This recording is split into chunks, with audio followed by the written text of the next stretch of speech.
what's up?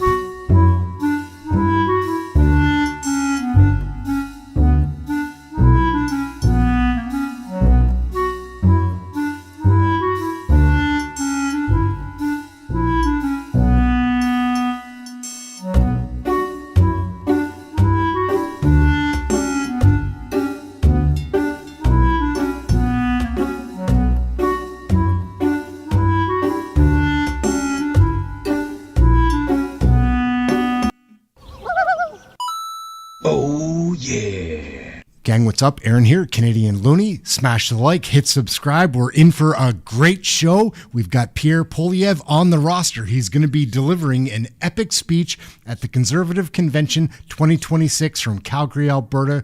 We're not going to waste any time. We're going straight to the floor. It's going to be a little quiet leading into this, but then it's going to explode. Get your popcorn ready. This is going to be a fun one. Smash the like, call your friends, get people to watch this. This is going to be a speech we won't forget anytime soon, like the one we forgot that, who was it, our Prime Minister gave in Davos when he was sucking up to the WEF and laying the groundwork for China to rule the world.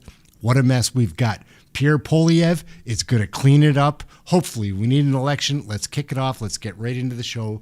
It's going to slow down for a couple of minutes, then it's going to pick right up.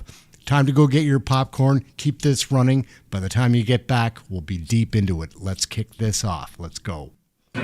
Even moving at a speed we haven't seen, those things are still not going to be lickety-split, right?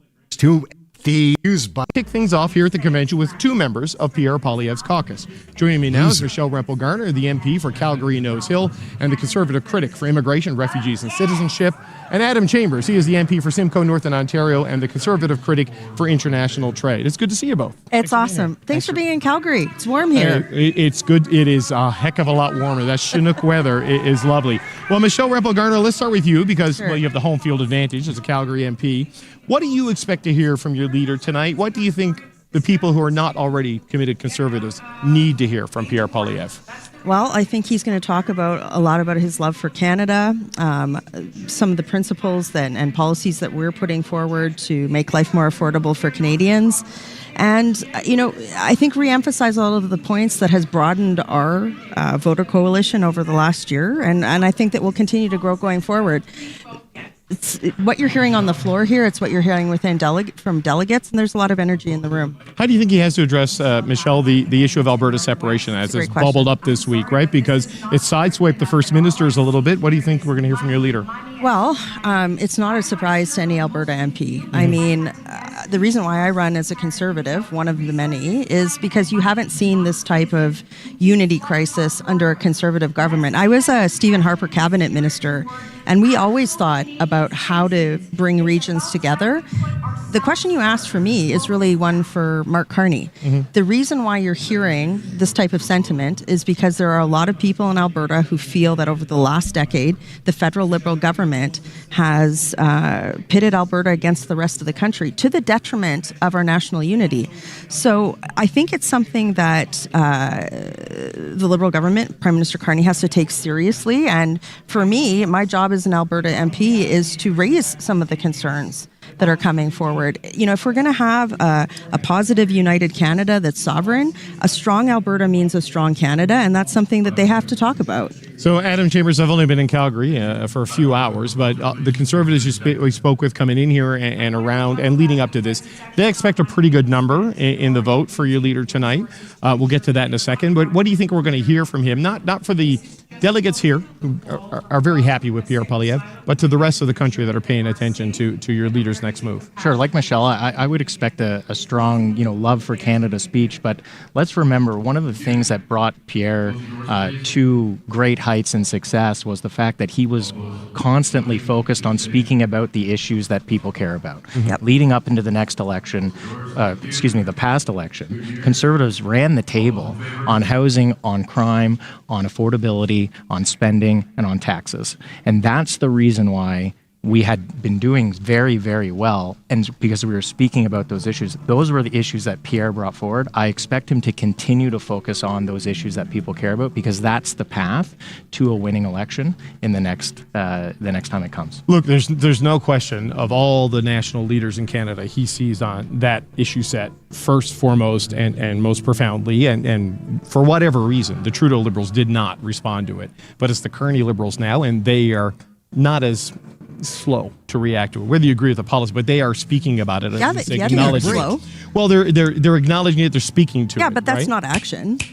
I mean, like a can of coffee is $33. Rent is high. Yeah. I mean, I'm sorry, they're not on it. They're not taking action. And what you're hearing tonight, and the reason why our movement is so strong, is that people expect action on these core issues. It is the promise of Canada. So, you're talking about what you're going to hear from Pierre. It's what we heard in the House of Commons this week, saying, look, it's the song, a little less talk, a little more action, right? And that's what we want to see out of the Liberals. But where I was going with it, Adam Chambers, is that the issue set has evolved beyond that since the election of Donald Trump, right? And we saw that in the last election. I mean, how do we expect, what do you want to hear from your leader on that one? Because it's a tough one. The Prime Minister gets the benefit of success with Trump or intransigence from Trump because it benefits him because of his position.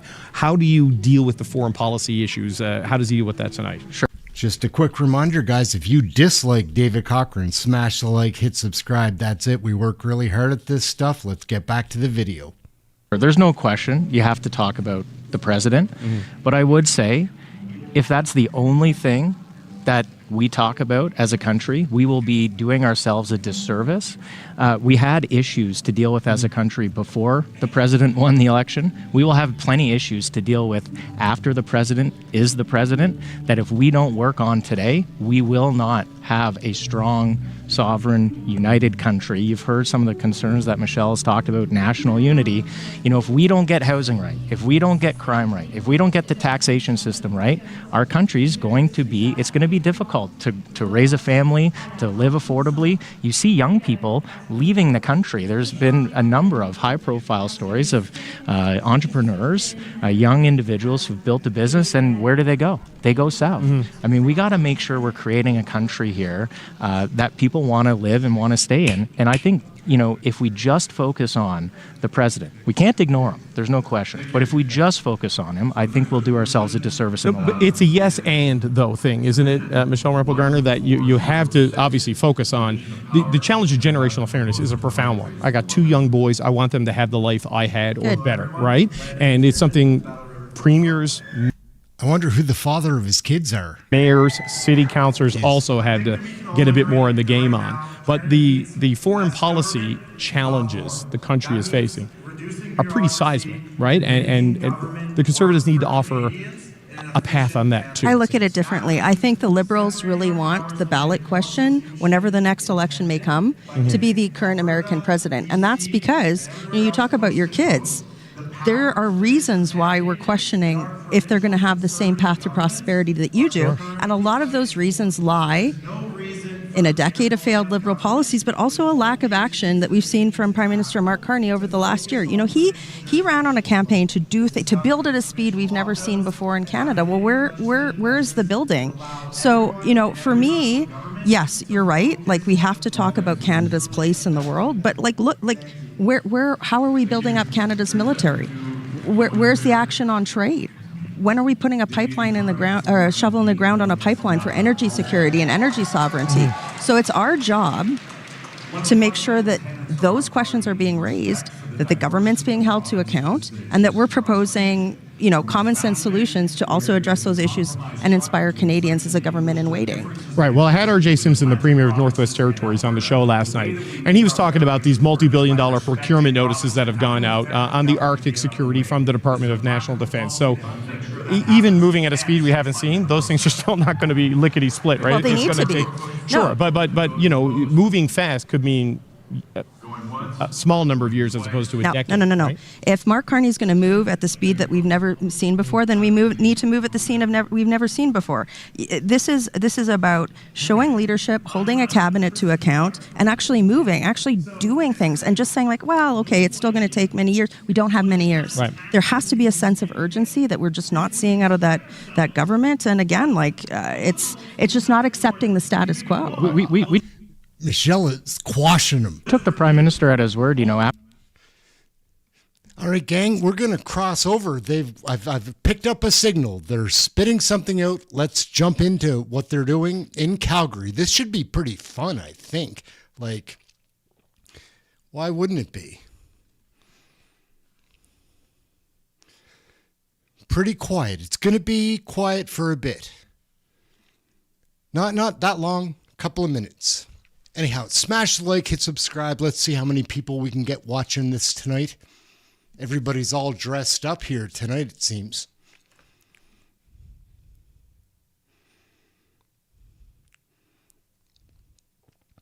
So, yeah, hopefully this is going to be as exciting as I think it is going to be. Welcome. It's great to see everybody. There's so many awesome people that I've met over like the time we've been doing this chat room, and so many new faces recently. That's a lot of fun. Anyways, we're gonna, maybe we should jump back to, no, we're gonna stick with this and just chill out. It's filling up. They're gonna have to get Pierre on the stage.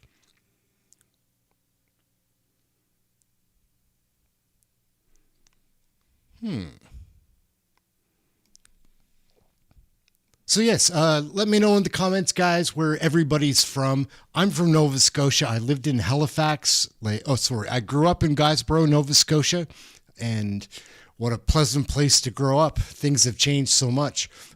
Ended up, once I grew up, I lived in Alberta for 3 years. I did the rigs. Pretty good money, but man, that's hard work. Like I was young when I was doing it, so I wasn't really motivated to advance. I was quite satisfied with the amount of money I was making, but you would go sometimes and be working 84-hour weeks for 6 weeks in a row, and then you'd have a couple of weeks off. It's mostly seasonal work, or it was back then in Alberta on the rigs. Come on, CPAC. I blame CPAC. I don't blame the organizers of this event. They have no idea what they're doing. There was a time back before the digital age, I did learn about broadcasting and journalism, but I went to school and got a diploma in that, but it was in the analog days. So many things have changed. I mean, it was pre-YouTube, really the internet as we know it now. What a time we're in.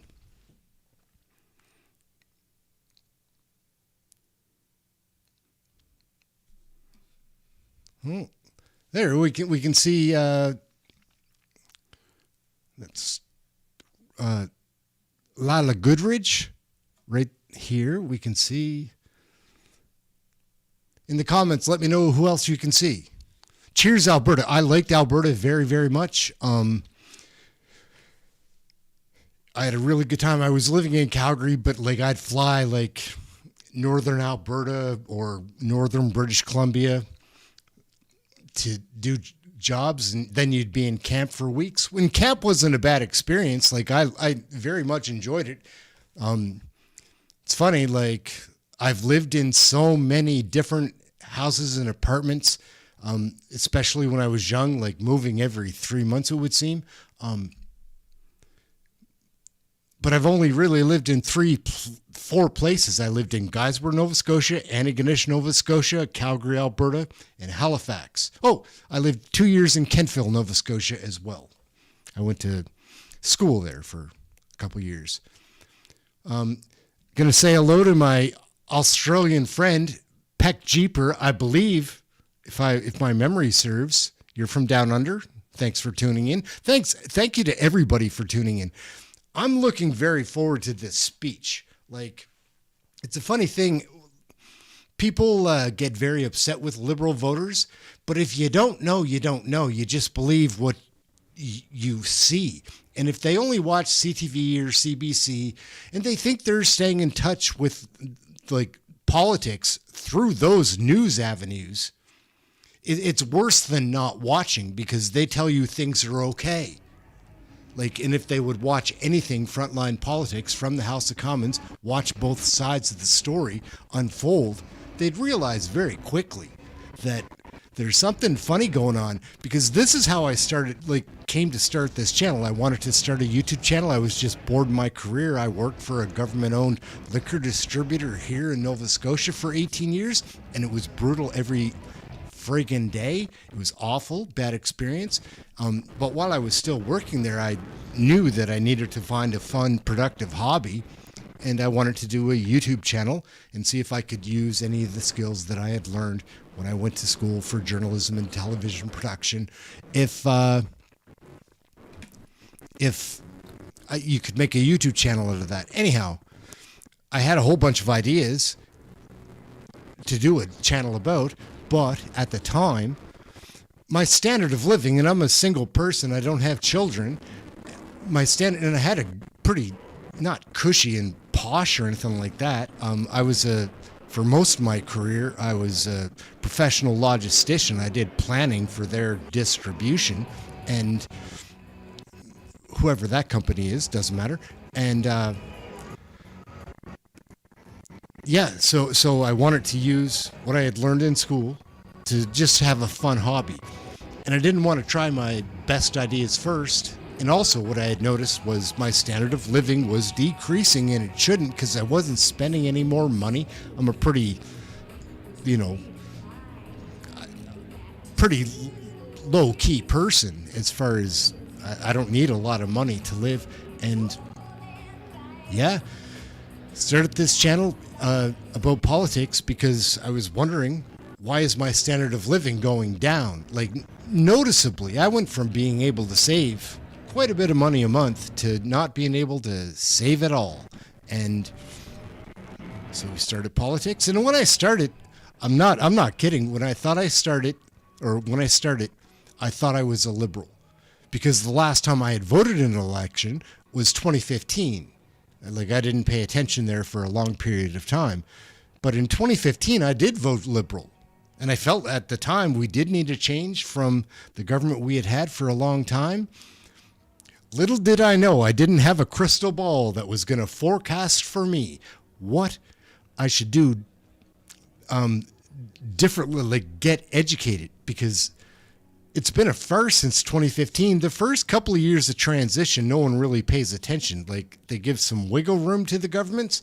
So, and maybe one of the first moves they made was to decriminalize or legalize marijuana or cannabis. And that was for many people, a positive thing. My dad was hardcore against that, thought it would be trouble. And I predicted, I was like, Dad, it's going to change overnight. There will be no issues like felt by society, which I don't think there has been.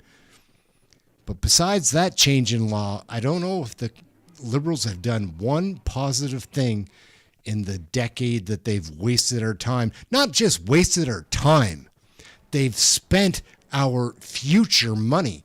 Like, every time you hear them say anything about, like, oh, we've got a new food program, and the thing is, they're going to take it out of your tax dollars and put it on you somehow, and you get no value on your dollar. Like, you pay $1 in tax for a certain program, but that program only gets about 15% of it, if any. It's so corrupt these days, and I've watched so much politics since then, and mostly we watch the front line on this channel. I try to make some fun videos to mix it up. I'm getting better at that stuff a little bit, sourcing material and such, but mostly we do the House of Commons. Like, we do a live question period every day, and it's a lot of fun. We've gathered this amazing gang of chatters, and somehow, like, and I don't mean to use a woke word, like organically, but it just came together. Like, there's not a lot of trolls in our chat room. It's a Friday night, so there might be a few that drop in and want to come in here, don't read the room, and just start shooting off their mouth before they say hello or anything. Like, anyhow, if you frequent this channel, and if you're a member of the gang, you know that we've got one of the coolest spots that you're going to find online with a bunch of similar-minded thinking people that are critical thinkers. Like, they watch the frontline politics. They see it. There's so many people that I believe on the other side, and not that I'm on a side. I'm just a voter, right? But there's so many people that are so bent on their left side thoughts. They're so woke. Woke is old, man. Who's racist anymore? Who cares about, like, you know, if someone is gay or straight? I'm pretty sure that most people don't, and I would agree. I would think that, but then now they've keep dividing the groups more and more and more, so that there's more division. Like, it's a wild time. And just financially, man, I was at the grocery store earlier this afternoon. It's screwed up. I don't understand how a family, like, on a moderate income, whatever that is, whatever it would be, is shrinking. They're not going to, like, progress through. Anyway, the grocery store is a scary place all of a sudden.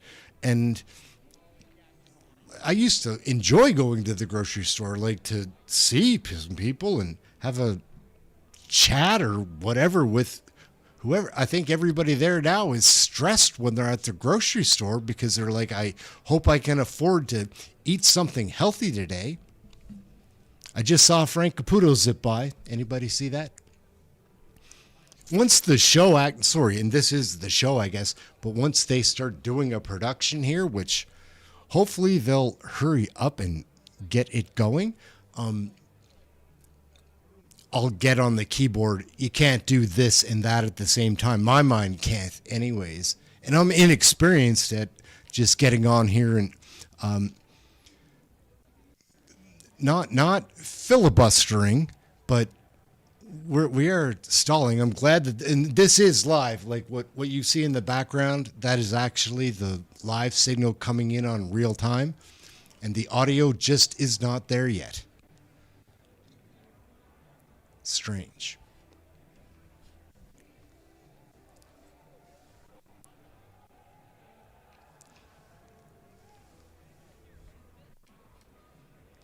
So what was interesting to me this afternoon, I did a show on this, we did a video earlier, like early this afternoon, late this morning, that was the start of the convention, and it was good for about 20 minutes, and then it got really pokey, and we just decided that we'd come back and focus on this.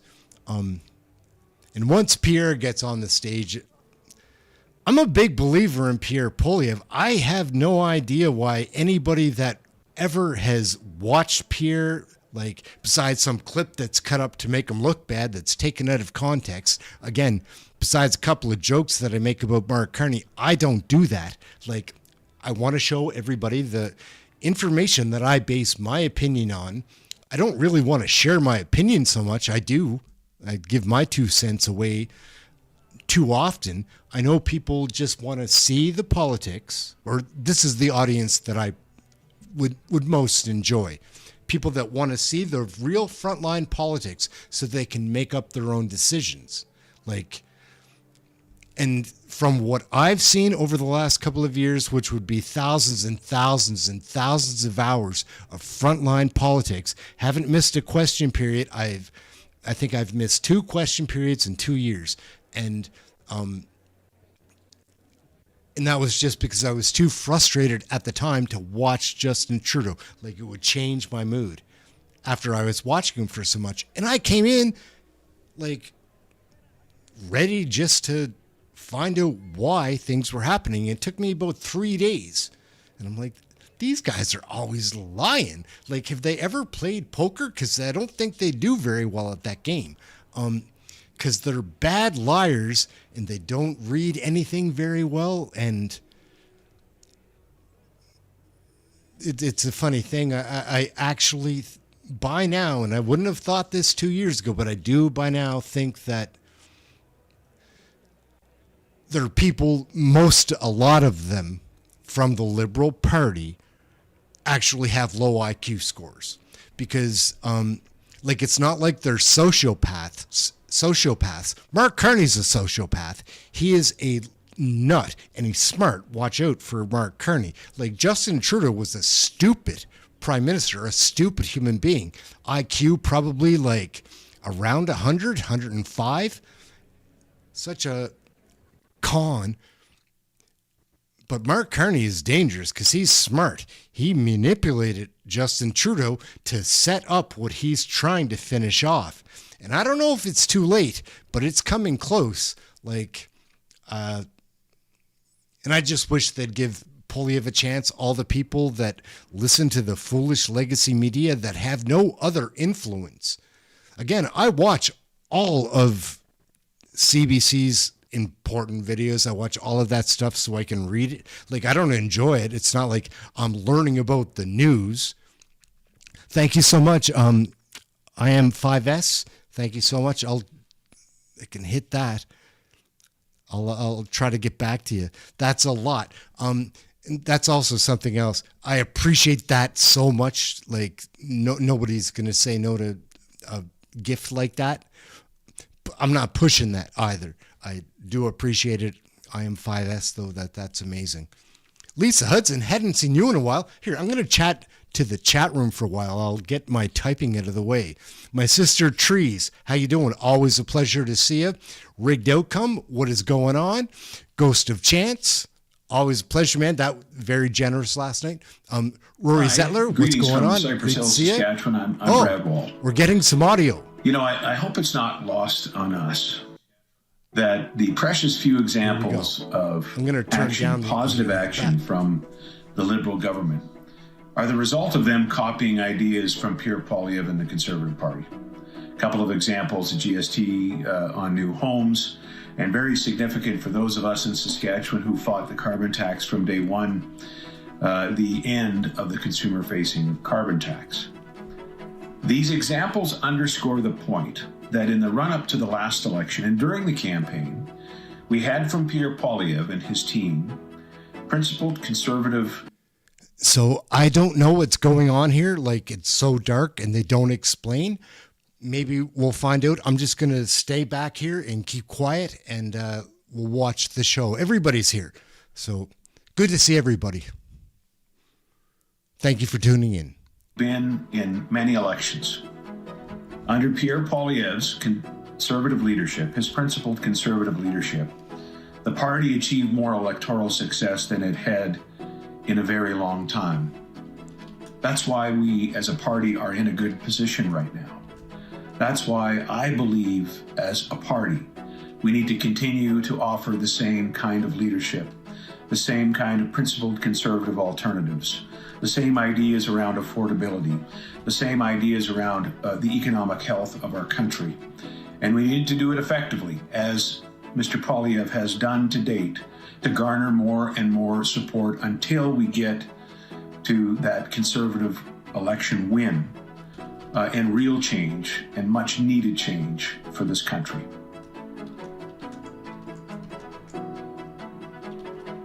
Hello, fellow Conservatives. We are at a very important moment in our party. Right now, our party needs a leader who is a true, authentic Conservative and also a masterful political operative.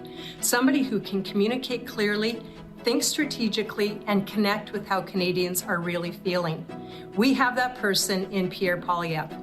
Pierre has one of the sharpest political minds in the country. He knows how to craft a message that resonates, and he understands the hard work and the commitment that it takes to win.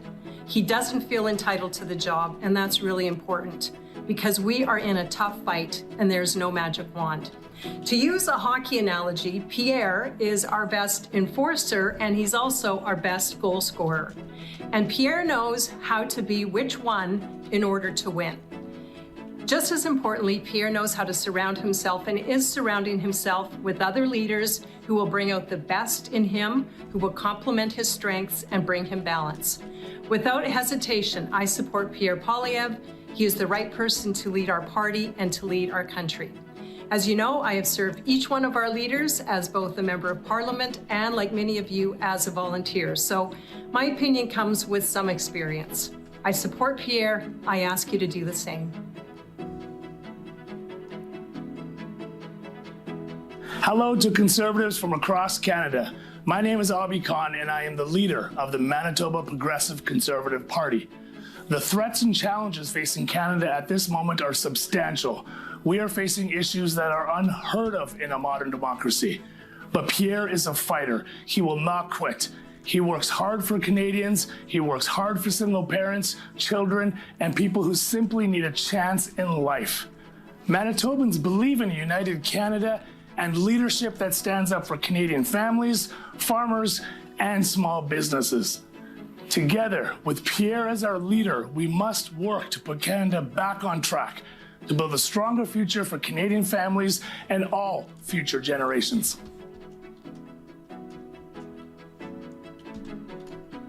Bonjour, mes amis. I'm retired Lieutenant General Michel Maisonneuve, and I'm happy to be here with you at our Conservative Convention. Today, I'm angry, though, that Canada is still a mess after 11 years of Liberal rule, and the future is bleak. Mark Carney reminds me of an Obama version 2, all talk and travel but no action. We need our Conservative Party to remain united, and that starts at the top. Pierre Poilievre is our leader, and he is the leader that Canada needs today. He has shown he's a warrior who will not give up, and I know he can put Canada on the right path. As you've seen in polls, young Canadians have come to understand it, and they are behind him 100%. And so it's time for all of us Conservatives to recognize this and to silence the doubters. Nous avons besoin d'un leader fort et d'un parti uni sous son leadership. Ce leader est notre chef Pierre Poilievre. Il est celui qui peut rebâtir le Canada après 11 ans de dégâts libéraux et donner de l'espérance à nos citoyens et nos citoyennes. Il a démontré sa résilience et son ardeur et il n'arrêtera jamais de travailler pour nous et pour le Canada. United under Pierre's leadership, we can show that we are ready to govern, to fix our country with concrete results, and to retake our place as a strong power in the world. Let's bring hope back to all Canadians by standing united behind Pierre Poilievre. I strongly believe that he is the Prime Minister we need right now. Merci beaucoup.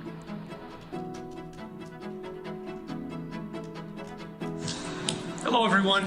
Peter McKay here in Nova Scotia, and I'm very sorry I can't be with you in Calgary, Alberta for the big shindig and the Conservative Convention this weekend. But I wanted to share a few words about my friend, Pierre Poilievre, the leader of our party, somebody who I've known for over 25 years. I've seen Pierre as a parliamentarian, of course, in the House of Commons. I've seen him all around the country, and over the last number of years, as our leader, I know he's been working extremely hard to make the case to Canadians. And Canada, make no mistake, is Pierre's cause. He's passionate about politics, representation, and wanting to govern in a way that will bring our country to its greatness, to its potential, to the prosperity that Canadians should enjoy. You know, I think we all need to remember that in spite of the loss in the last election, there were tremendous gains made, both in seat count and popularity, and we came so close. And the policies themselves could not have been wrong, because we've seen the government basically borrow every policy that has been successful.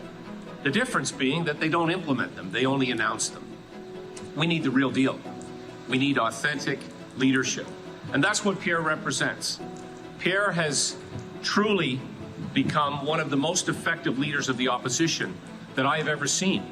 He prosecutes the government in a fair and factual way, but that's not the job that we need him in. And I remind us all that in 2004, under the leadership of Stephen Harper, we lost that election. And of course, it was disappointing. And many were throwing criticism and shade at Stephen Harper the same way that we're seeing it directed towards Pierre. But Stephen Harper went on to become one of the best prime ministers our country has ever had. And I believe Pierre has that same potential. Pierre is somebody who is going to bring forward policies in the resource sector with respect to criminal justice initiatives, which I'm very passionate about. And he's somebody who I believe has the greatest potential to bring our country back. And so this leadership review is extremely important. I believe that Pierre will do what Stephen Harper did, and that is emerge victorious in the next election and take our country to a better place. And so I wish you all the very best in Calgary this weekend. I wish I could be there. I hope to see you all again soon.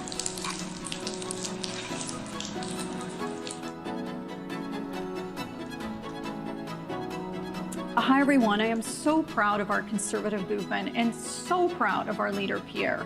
Every day he fights for a Canada where everyone has a chance to succeed. It's time we show Canadians that we will never give up and that they can count on us. By uniting behind our leader, a fighter who takes every challenge head on, we will show Canadians that we can bring change to this great country. I want to take a moment to speak to Conservatives from across Canada. You know as well as I, being a Conservative isn't always the easy path, but it's the right one. Our principles rooted in freedom, hard work, and personal responsibility don't let us bend or break, chasing what's popular in the moment. They ground and anchor us to do what's right and what's true. As Conservatives, we expect our leaders to stay true to these values while acting in the best interest of all Canadians. To do so takes strong leadership. Leadership with moral clarity, with a plan to restore Canada's economic leadership, to return Canada to an international economic engine, a stalwart defender of global freedom, and a place that holds true to the promise that if you work hard, you can get ahead. And that is exactly the kind of leadership the Conservative Party of Canada has under Pierre Poilievre. Pierre is not just a friend, a father, and a proud Canadian. He is a champion of our beliefs. When the going gets tough, we've seen time and time again, Pierre Poilievre doesn't flinch. He charges forward to do what is right for Canadians. Principled leadership is a rare commodity. Pierre embodies it, and he has my full, unwavering support to continue leading the Conservative Party of Canada. I ask you to join me, and let's finish what we started.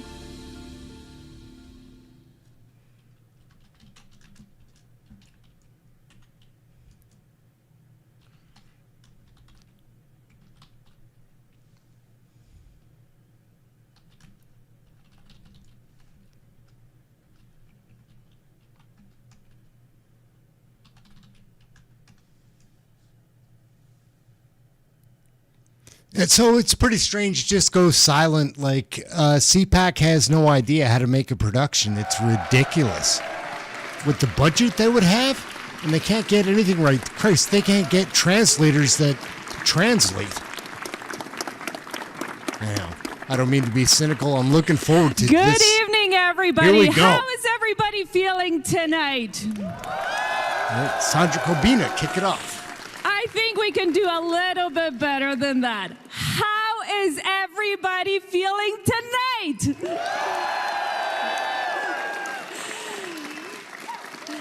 It is so good to be here together as one Conservative family.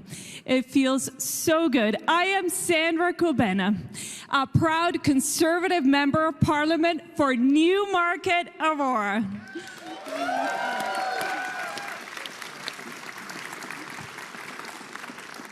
Bonsoir. I am Gaëtan Mallette, the Conservative Member of Parliament, et je suis Gaëtan Mallette, député conservateur de la circonscription de Kapuskasing, Timmins et Mushkegowuk.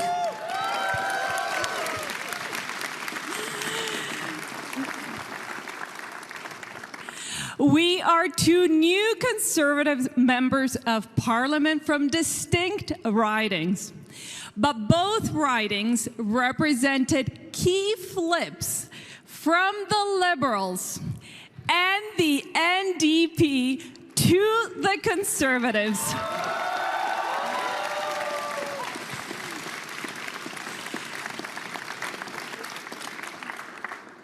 My riding is made from two ridings, both of which were held by the New Democrats. Mon comté est issu de la fusion de deux circonscriptions, toutes deux détenues par le NPD. This was traditional NDP territory with much of either riding not being won by Conservatives in decades, with some not ever. It's fair to say that this is a blue-collar riding full of people who work hard and believe in Canada and everything that this country has to offer. But they recognize that now the Conservative Party under Pierre Poilievre is the only party that represents that hope for the future of Canada.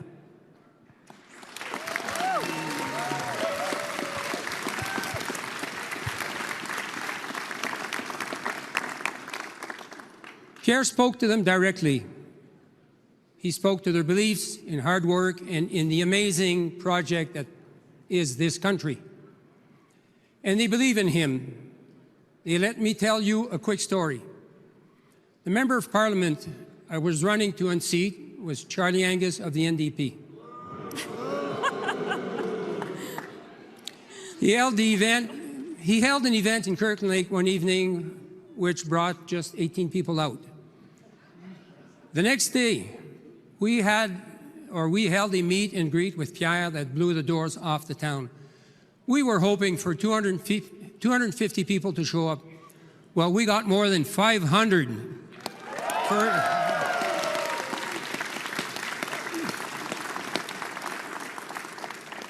Okay, hold on.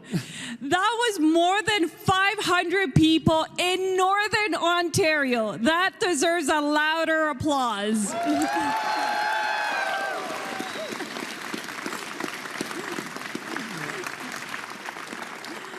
Thank you, Sandra. It was so big that Angus tweeted it must have been AI. But let me tell you, it wasn't AI. An old-timer from the riding who has seen a thing or two around Kirkland Lake came up to me and told me that, and I quote, "The last time we had an event like this was with Diefenbaker." Diefenbaker.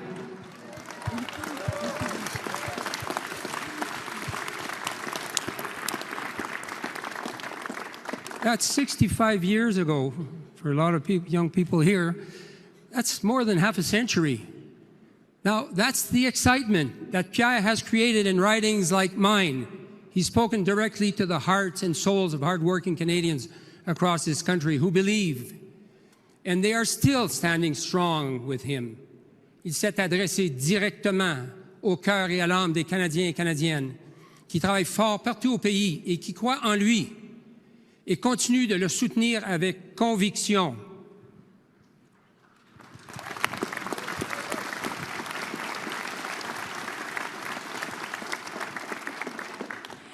You know, I never thought that there would be a place for someone like me in politics.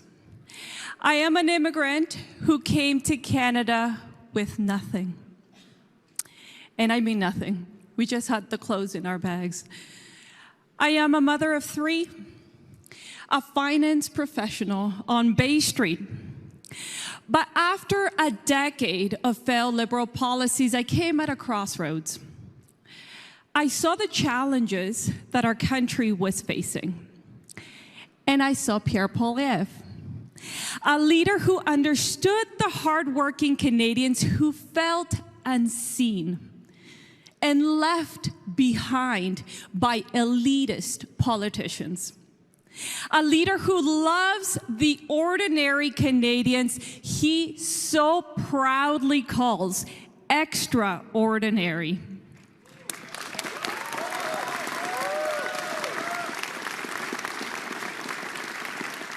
I heard about he travels this country night after night and still stays until the last handshake, the last conversation.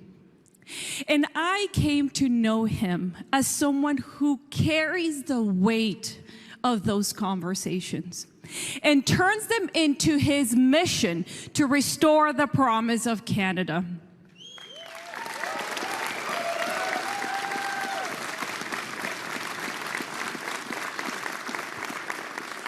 And so I started to ask myself a question. Could I leave the finance world and fight for a better country for my kids, for our kids. And so I did. Just like more than 8 million Canadians, I joined Pierre's mission to restore the promise of Canada in my own way. In a tough, Liberal-held riding, and it was a tough, Liberal-held riding, our team knocked on over 100,000 doors. We visited every single home.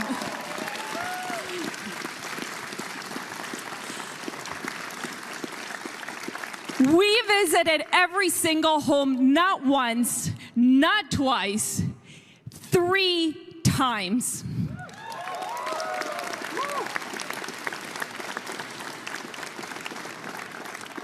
I saw his leadership up close. Pierre came to Newmarket, Aurora, and we toured businesses around the GTA.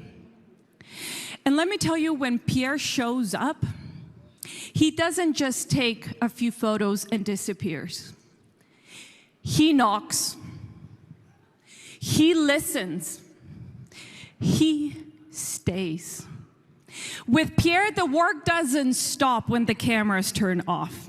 He met voters who understood that he represents hope and true belief in our country. They are united behind Pierre, much as we are in the Conservative Party of Canada tonight.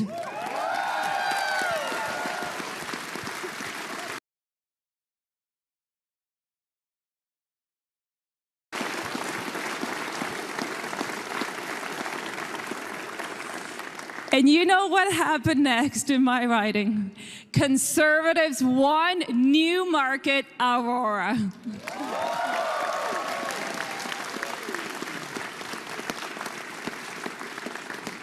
We're lucky to have such a courageous young woman, Sandra. Thank you. Thank you. Tonight, we have the great honor of introducing Pierre Poilievre, the leader of His Majesty's Loyal Opposition and the Conservative Party of Canada. As a member of Parliament and former minister, he helped the previous Conservative government cut taxes, balance budgets, deliver affordable homes, and crack down on crime and corruption. Ce soir, nous avons le grand honneur de vous présenter Pierre Poilievre, chef de la loyale opposition de Sa Majesté et du Parti conservateur du Canada.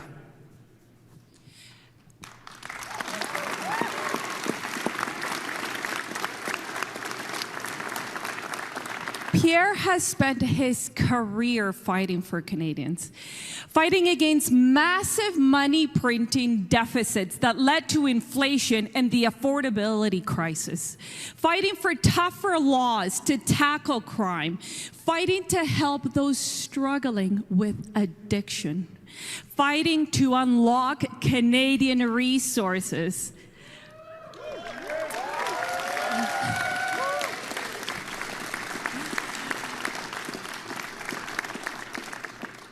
But the reality is, he has only begun. So, ladies and gentlemen, please turn your eyes to the screens. Mesdames et messieurs, veuillez porter votre attention vers les écrans. This moment isn't about politics.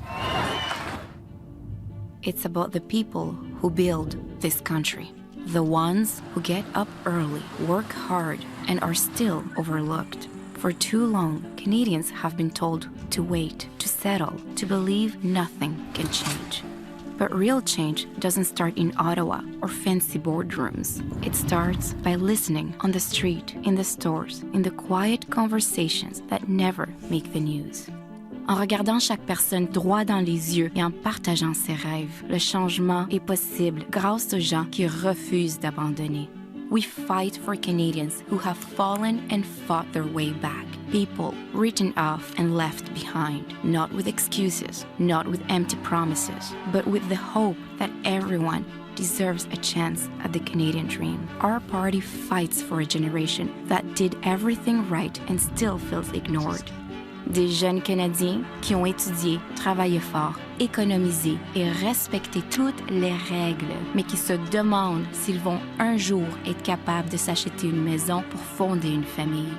They're not asking for shortcuts, just a fair shot at the life they were promised. We fight for families working longer hours, stretching every dollar to put food on the table. We fight for those who served Canada with honor, the men and women in uniform who stood up for this country and now ask their country to stand up for them.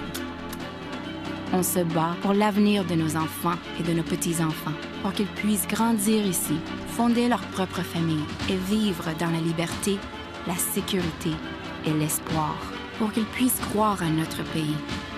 This is why we take principled stands, even when it's hard, even when it's unpopular.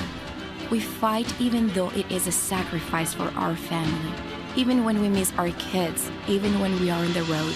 But our love for them keeps us going, never giving up, because the future of our children and yours is worth every sacrifice. Parce que quand on se bat pour des gens qui ont le cœur à la bonne place, on ne recule jamais, on n'abandonne jamais, même quand c'est difficile. That's how we defend our values. That's how we change this country. That's how we fight and win for every Canadian. With your help, we're going to win the next election. We're going to restore Canada's promise and bring hope to all of our people. Together, we will build a country that works for every Canadian.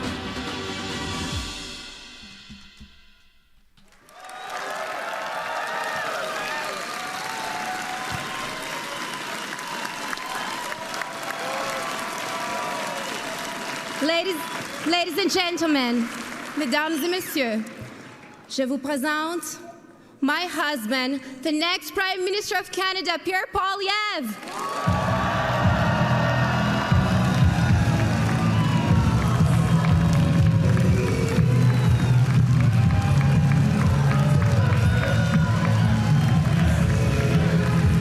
Let's go. It's pretty exciting.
Merci beaucoup.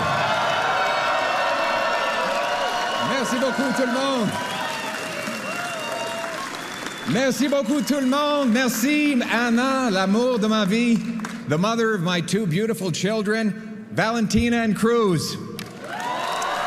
And most of all, thank you to the great grassroots Conservatives who work and unite here today. And welcome to my hometown of Calgary. Conservatives from all over the country. Who's excited to be in Calgary in January?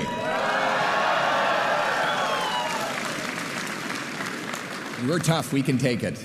A little bit of regional advice for our Atlantic friends. Try the steak, not the seafood. For those of you from the Eastern Prairies, sorry to block your view with the mountains. To our friends in Toronto, enjoy your time outside of the center of the universe.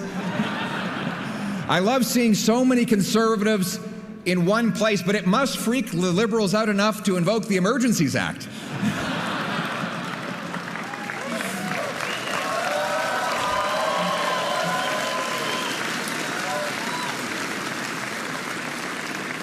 But truly, it's great to be home, in the beating heart of the West, a land filled with treasure, a land of oil and honey. The place that taught me my great values, opportunity as big as the sky, where a handshake and a word is a man's bond, and where a hard day's work is its own sermon. My parents taught me the value of $1 here in Calgary. My mother could sure stretch one. She's here over there. And she could stretch $1, that's for sure. My mother was one of those people who would literally drive clear across town to use one of those coupons to save half price on breakfast. And my dad would have me up at 5 in the morning to deliver newspapers. We weren't rich, but life was good. That was the deal. Work hard, start anywhere, get anywhere. That's what the country promised us all. A hopeful life, a safe home, a full table, a family you love, a flag that united. That's the country that we love.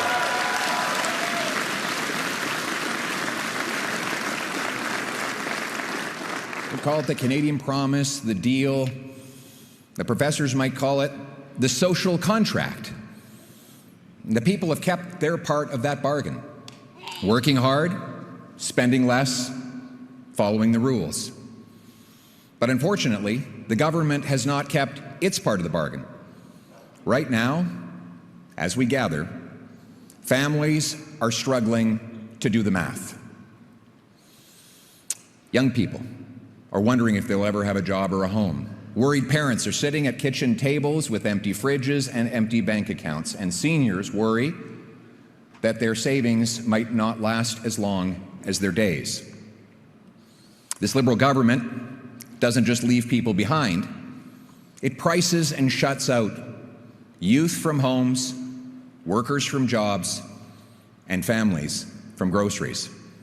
Simply put, Canadians cannot afford life under the Liberal government.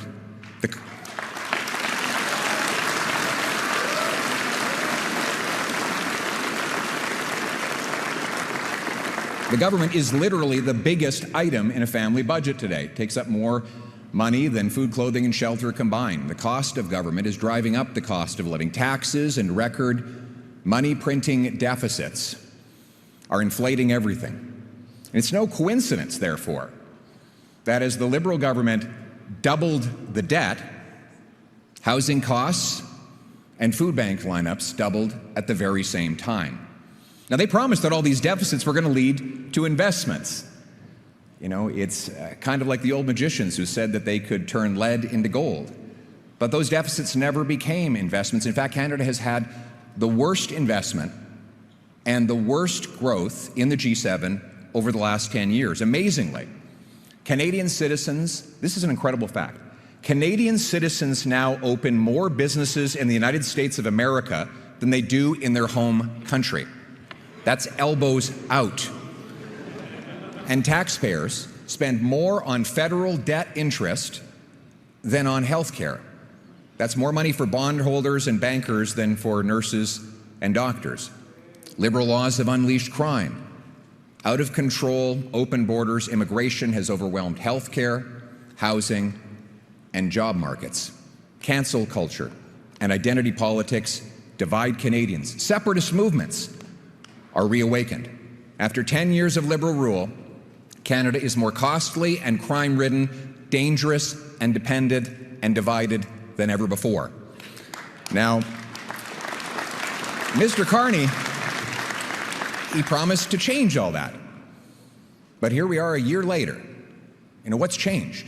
Sure, the words have changed, the style has changed, but what's changed in your life, really? Well, let's go down the list. The illusion, Mr. Carney said he would spend less. He's spending $90 billion more, and he doubled the deficit that he inherited. The illusion, Mr. Carney said, a country that cannot feed itself has few options. Well, food inflation has doubled under his watch, and it's the worst in the G7. Groceries will cost the average family an almost unimaginable $17,600 this year. That's after-tax money. The illusion, build, baby, build. The reality has been block, baby, block. He hasn't got rid of a single anti-development law or bureaucracy. The No New Pipelines law, still here. And by the way, speaking of pipelines, how many of them are approved? Zero. Il y a 10 ans, avant l'arrivée des libéraux, le contrat social, le deal, c'était qu'en travaillant fort, on pouvait gagner un bon vie, un bon salaire pour s'acheter une belle maison et fonder une famille. Mais aujourd'hui, vivre au Canada coûte plus cher et M. Carney a promis qu'il serait jugé par l'épicerie. Le résultat, le Canada a la pire inflation alimentaire parmi le G7 et la famille moyenne va devoir dépenser presque 18 000 $ pour se nourrir cette année. M. Carney a doublé le déficit qu'il a hérité pendant que vos taxes et vos impôts continuent d'augmenter. Les jeunes ne peuvent plus acheter une maison. Avec les libéraux, le Canada est devenu une nation de locataires, pas une nation de propriétaires. M. Carney a promis du changement, mais bien sûr, il a changé le ton, le style, les mots. Mais depuis qu'il est devenu Premier ministre, est-ce que les choses ont vraiment changé dans votre vie? Est-ce que ça coûte moins cher? Je sais que M. Carney aime bien faire des grands discours autour du monde lorsqu'il force les Canadiens à payer plus ici. C'est clair. M. Carney, c'est un grand parleur ailleurs, mais un petit faiseur chez nous.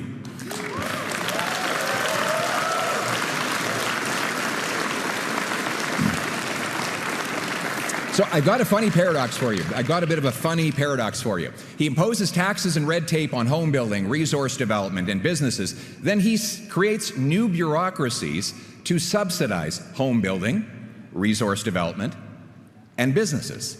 He taxes food production, and then he creates new programs for food subsidies. In every case, he blocks and taxes a thing, and then subsidizes that same thing. As President Reagan says, if a liberal sees something that moves, he taxes it. If it keeps moving, he regulates it. And when it stops moving, he subsidizes it. But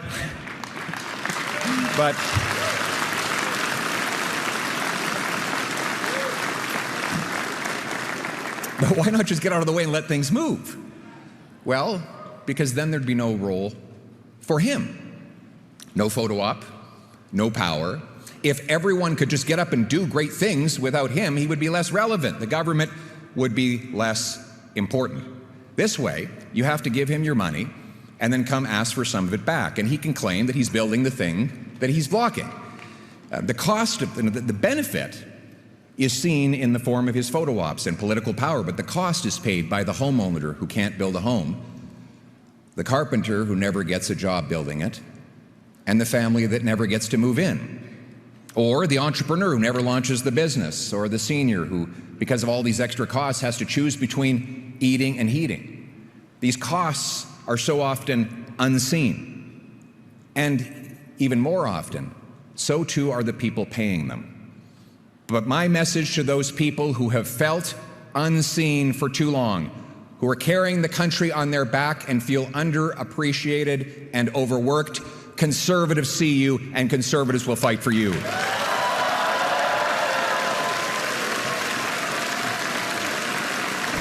Thank you very much, Luca. That's very generous.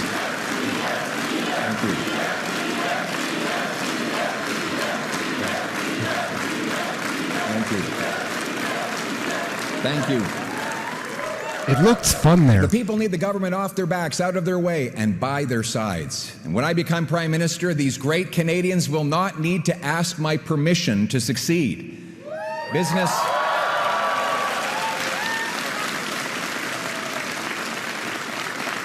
Business will get ahead by having the best product, not the best lobbyist, by pleasing customers, not pleasing politicians.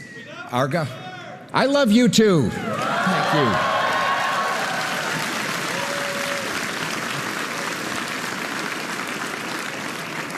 We have the most amazing patriots, the most amazing people in this party. Thank God for the grassroots of the Conservative Party.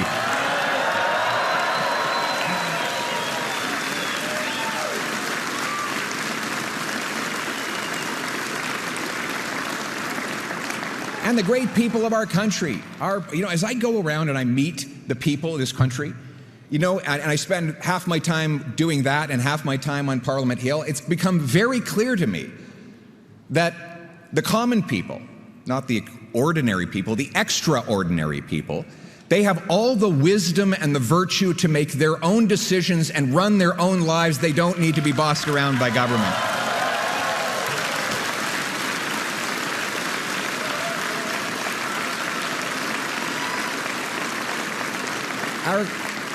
Our government is here to do its job.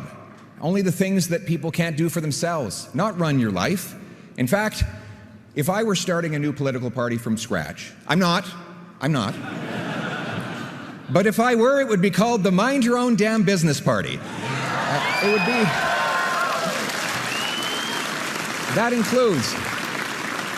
That includes respecting the constitutional jurisdiction of our provinces and getting the federal government to butt out of the affairs of Albertans and Quebecers and other Canadians, to make room, have a smaller government that makes room for the dignity of work and the soft, strong bonds of family. It was by fighting for these principles. Thank you.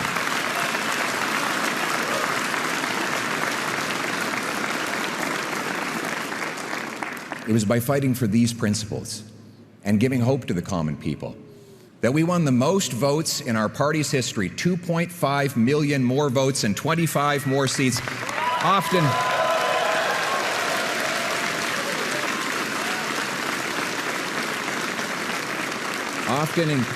we won these votes in places that had never voted Conservative before.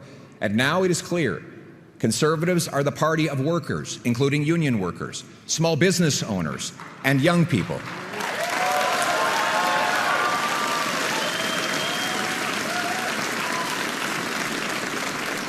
Have you seen the youth delegation at this convention? It is amazing.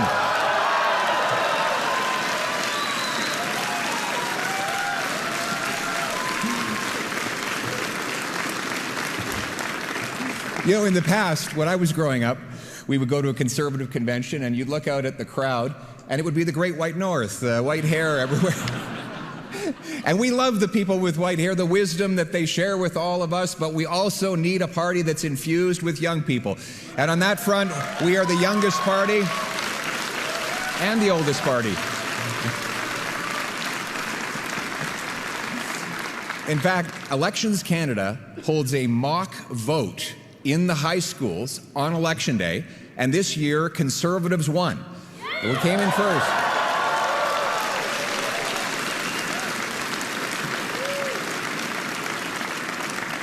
So congratulations, parents. The kids are all right. Now, and every year, 1/3 of those high school kids, roughly, becomes eligible to vote for real. So we got to make sure we get them out to vote by continuing to inspire them every day and in every way. And that means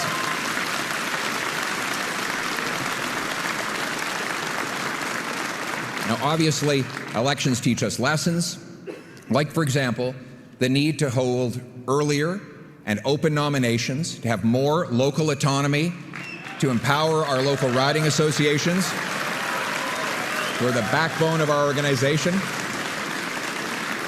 And for that, I want to thank all of you in this room who have provided such valuable input in the lead up to and throughout this convention. You are the ones whose ears and whose feet are on the ground and have the best intelligence to bring us. And you have told us many things, but one of the most important lessons I have gained from listening to you throughout this convention is that you told us to ignore the voices who keep telling us to abandon our conservative principles. We will remain true to our principles.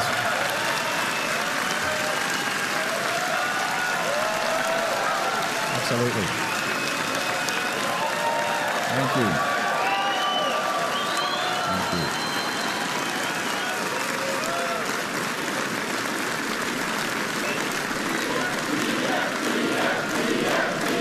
Thank you. Thank you. Thank you.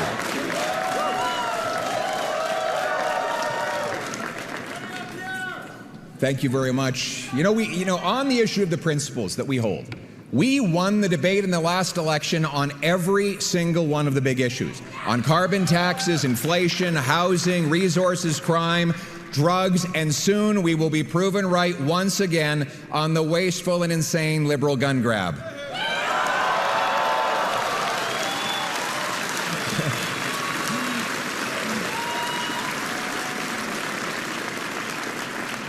It's funny to watch the liberal rhetoric. First they said conservatives have no policies.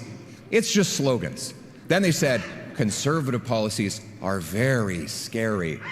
And then they said, we agree with all the conservative policies.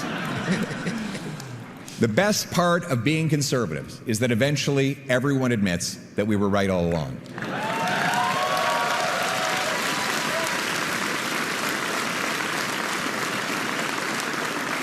And it's not just the solutions for the past, it's the solutions for the future that we offer the Canadian people that brings so much hope. Policies like an affordable government for an affordable life. You see, stronger take-home pay requires lower taxes. A strong dollar that buys more requires we end inflationary deficits. Both require we cut spending on bureaucracy, consultants, corporate welfare, foreign aid, and handouts to phony refugees. And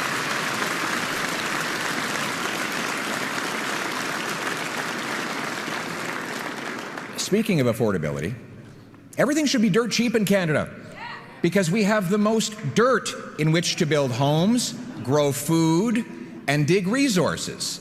Right? Think about it. The treasures in our soil, mixed with the hands of our genius engineers and trades workers, can and will supply an abundant, affordable, autonomous future to our country.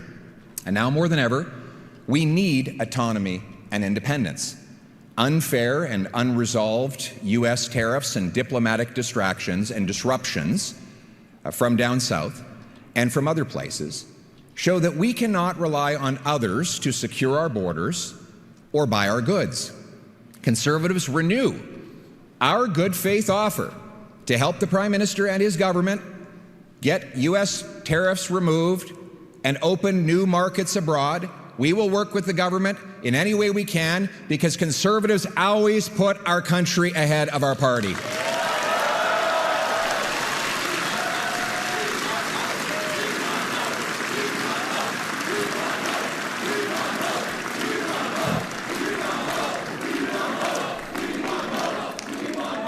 Hope. In this dangerous and uncertain world, Canadians must stand united so we can stand on our own 2 feet. United and strong, Canadians will bow before no nation anywhere on earth.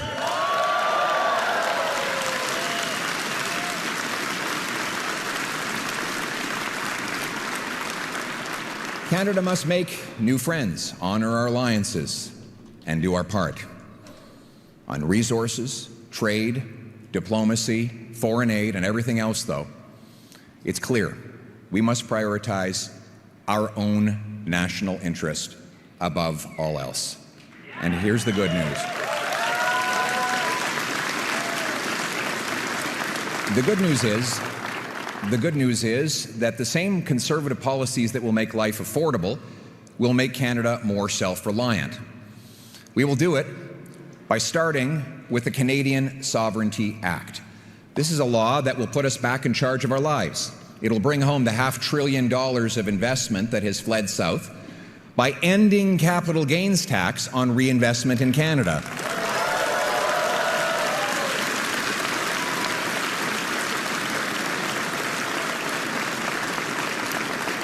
That'll be like economic rocket fuel for startups, high-tech, and major job-creating projects. We'll replace anti-development laws like C-69 and C-48 with new laws that will quickly approve projects and allow energy shipping off our west coast. We will also quickly greenlight Danielle Smith's proposed pipeline to the Pacific.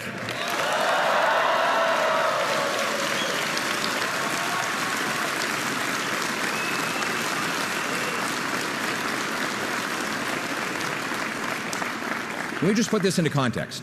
That pipeline would move 1 million barrels a day and $30 billion a year. That would be the single biggest increase to overseas exports in Canadian history. And for context, the Liberals now say that they want this strategic partnership with China for a new world order. One pipeline to the Pacific would increase our exports more than all the products that we currently sell to China in a year. So I think that is a more accurate and pragmatic approach to diversifying our trade.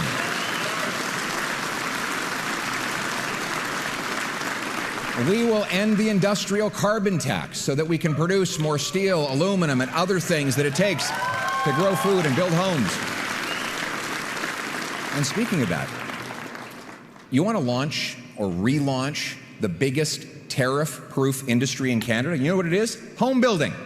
No other country can tariff home building because it's built on Canadian homes, on Canadian land, with Canadian workers using Canadian lumber. It is literally the most homegrown industry we have. So why don't we dedicate ourselves to working with all levels of government to remove all the taxes and all the red tape so that we can create jobs, harvest more lumber, and build homes that our young people can afford.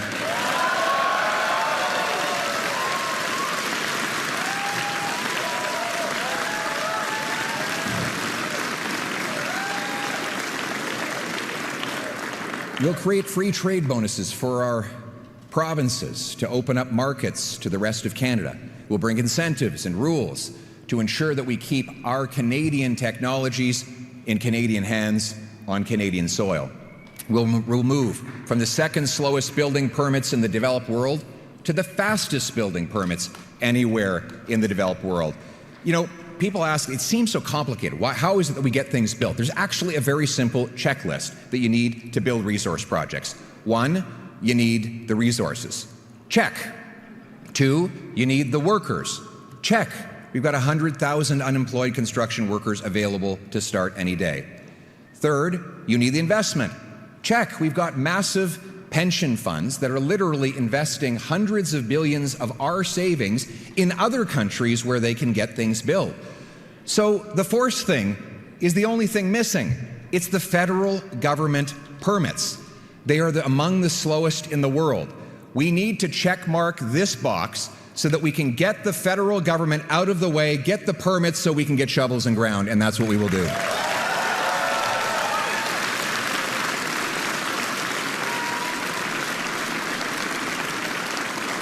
Self-reliance requires self-defense.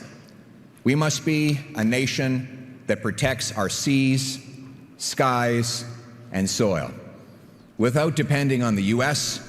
or anyone else to do it for us. And that's what our Conservatives believe.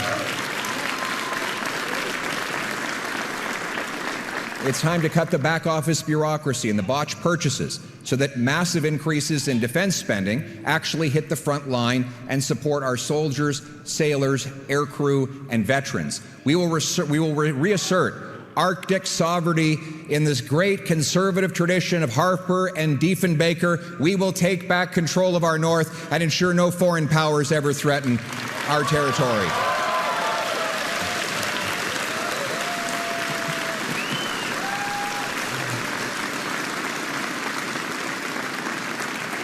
New bases in Iqaluit. You know, we have no bases in the north right now, in the Arctic North today. We haven't had any since the Cold War. We will open new bases in Iqaluit, Churchill, and Nuvik. 4 rather than 2 new icebreakers will break open that ice and open up new passageways for Canadians. We will speed up the purchases of new tactical submarines. I think my little girl wants to be a submarine sailor.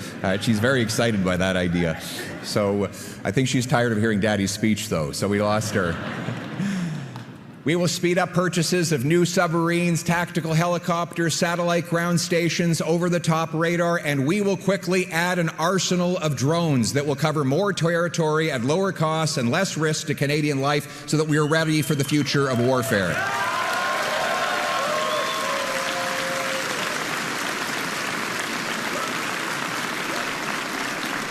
And we will expand recruitment and also performance by promoting and hiring based on merit and not political correctness.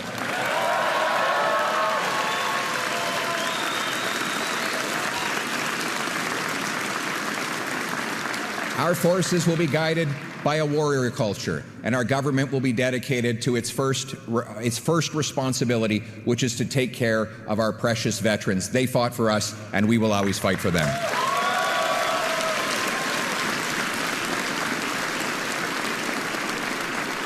On doit diversifier nos marchés et renforcer nos alliances avec nos partenaires de l'OTAN.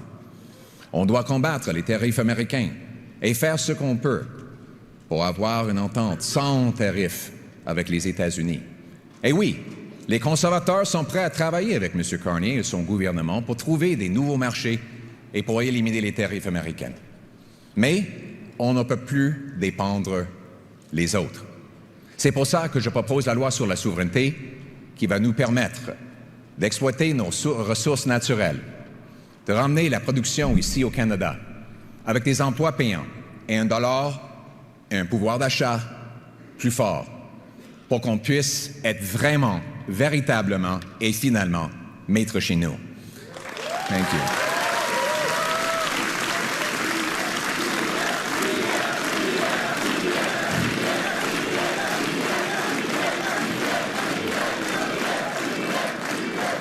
And we need to unite this country like never before, because a house divided cannot stand. You know, here we go again. Liberals are in power, and just as night follows day, separatist movements are in resurgence back in Quebec and here in Alberta. These movements, which had been dormant or even dead when Prime Minister Harper left office. Now, we can simply attack people who feel this way, or we can ask them why. Why in Alberta and Quebec? Why, particularly among young people in those provinces, have so many lost hope in Confederation? Well, here's a few hints. For the last 10 years, Ottawa has told our young people that our history is filled with shame and horror, that we are a post-national country with no core identity, and that our youth will never own homes. But other than that, they should feel great about being united in Canada. All the while, the federal government stomps on Alberta's energy sector and Quebec's jurisdiction. Now, our message to those youth and to all of the people in Alberta and Quebec who are losing hope in our country: you will again have a country that respects your autonomy, is proud of your industries, unites us around our common identity and history, a country that will afford you the hopeful future that you have earned.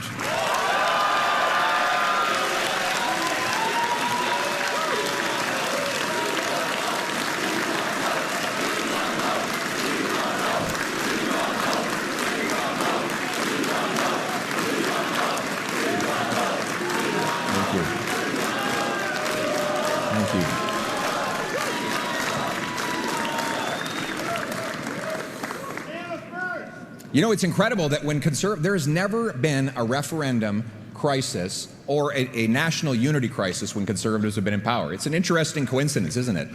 Quand les libéraux sont au pouvoir, par contre, ça profite toujours aux souverainistes qui avaient disparu pendant les années Harper. Quand les conservateurs sont au pouvoir, l'autonomie du Québec est respectée. Et la contribution de l'Alberta est reconnue. Et notre pays est fier, uni, abordable et rempli d'espoir.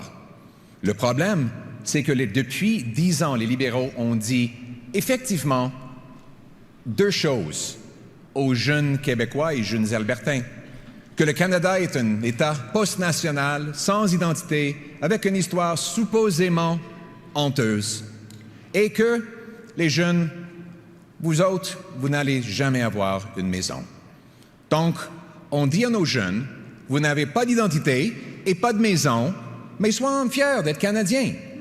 On peut imaginer pourquoi nos jeunes commencent à perdre l'espoir.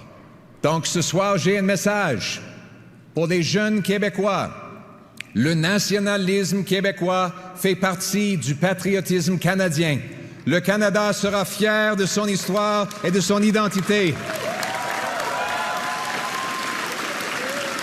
Vous allez redevenir fiers de notre pays et le Canada va vous permettre de réaliser vos ambitions, vos rêves et votre avenir au sein d'un Canada uni.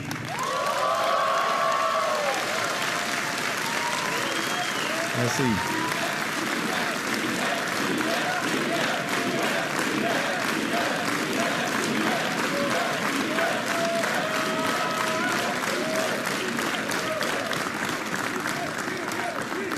And we will celebrate. We will celebrate rather than tear down our heroes in history.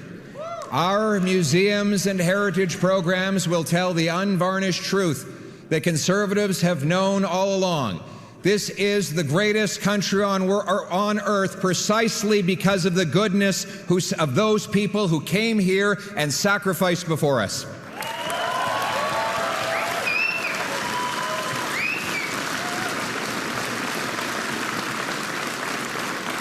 As the great Nova Scotian Joseph Howe said, a wise nation preserves its records, gathers up its monuments, decorates the tombs of its illustrious dead, repairs its great public structures, and fosters national pride and love of country by perpetual reference to the sacrifices and glories of the past.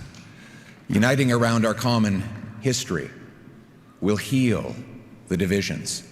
We want a nation where all of us are equal, a nation that is colorblind. We want a nation with no more hyphens, no more group labels. We are all Canadians, Canadians in our heart, Canadians in every single way.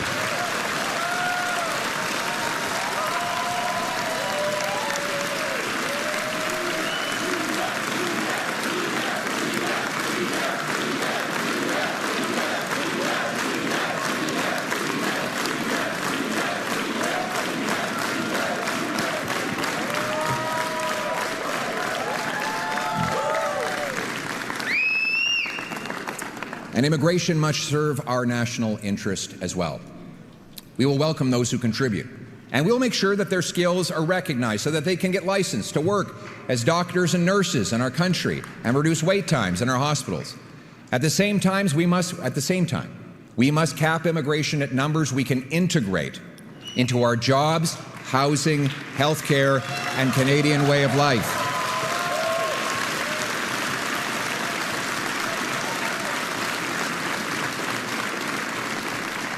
We will deport criminals, end fraud, end abuse and handouts to phony refugees. We will no longer allow foreign conflicts to spill onto our streets.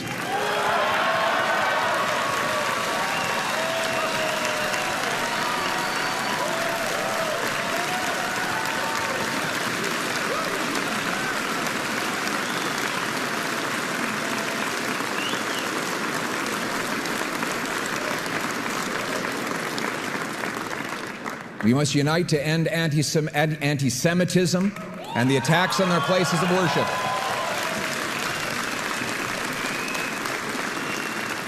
And stand with our Jewish friends and neighbors who are under attack like never before.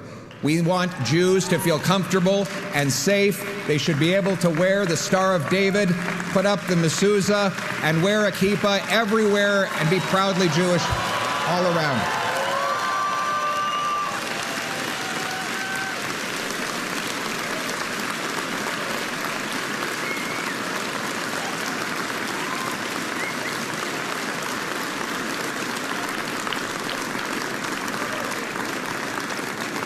That's the story of Canada, isn't it?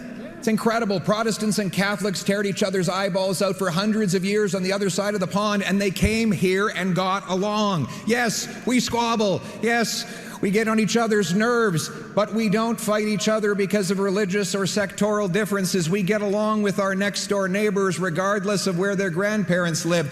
When newcomers arrive in this country, just as it has always been, we will ensure that they leave differences at the doors.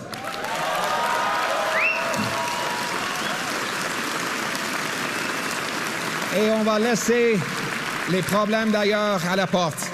We must restore security at home. Crime has gotten so bad in this country that in Toronto, the police tell people to leave their keys at the door so that thieves can more safely steal their car in the middle of the night. In Brampton, people are literally being told that because there is an extortion wave on their particular street, they should move into their basements to minimize being hit, the chance of being hit by a stray bullet. In Canada, it's not just stats, it's human tragedies. In 2024, a violent repeat offender, released by liberal laws, murdered a wonderful piano teacher, Esty Jones. The killer should have been in jail, and Esty should still be alive today. Her niece, Esther, is here with us today. Esther, where is she?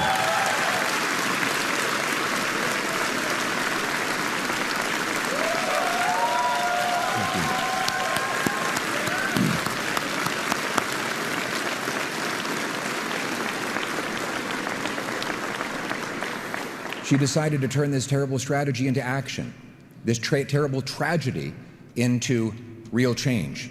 She joined our party and testified in a parliamentary committee against catch and release liberal laws. And together with her, together with you, Esther, we will work to pass laws requiring that anyone convicted of 3 serious offenses will have a minimum of 10 years in prison with no jail, parole, probation, or house arrest.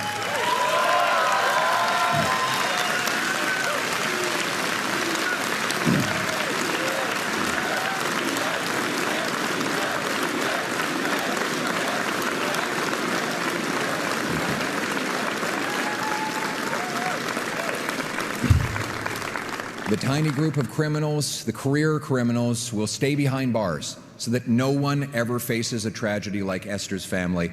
And I can tell you, Esther, that your wonderful aunt will have an incredible legacy because her story will inspire us to take the action that will save so many other lives. Thank you, and God bless your beautiful family.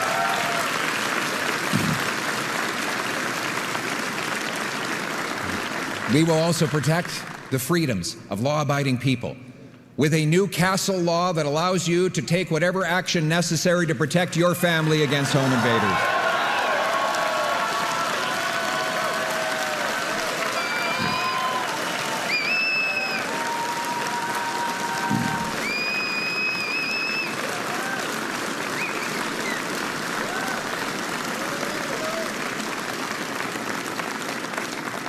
We will do so also by protecting the rights of law-abiding firearms owners, stopping the liberal gun grab,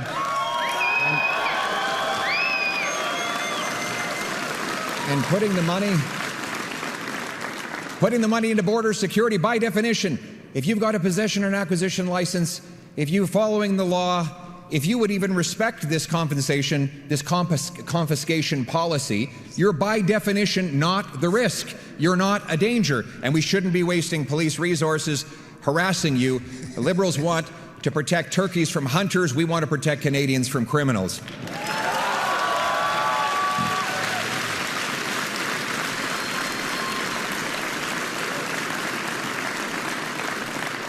And we will protect your religious freedom. We will stop the Liberals from censoring politically incorrect Bible verses. You will have the ability to worship God in your own way.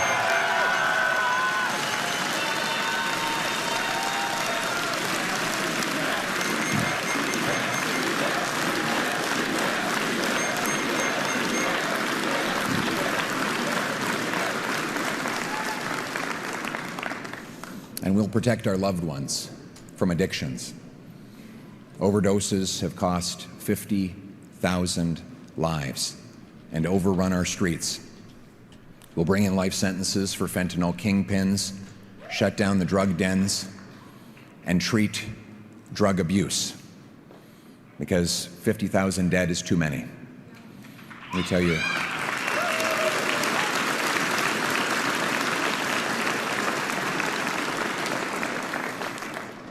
After years of intense struggle with drugs, Kirk was determined to take his life. While driving on the Sea to Sky Highway, he took off his seatbelt and he drove full speed into a rock wall. But God was not finished with him yet. Kirk survived. And he later said, at that moment, I decided I was going to change my life. Kirk entered recovery, counseling, group therapy, exercise, and yes, faith. It was hard, but it saved his life.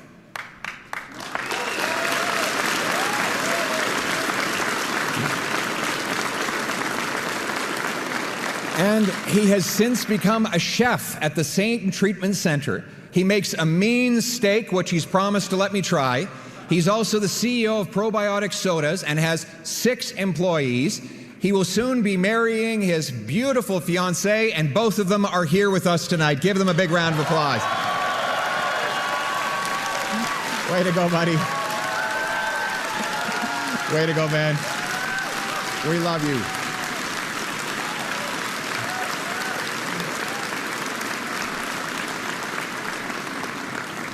You know, when I go to these treatment facilities, I love to go and meet with mostly the young men who are in those places, turning their lives around.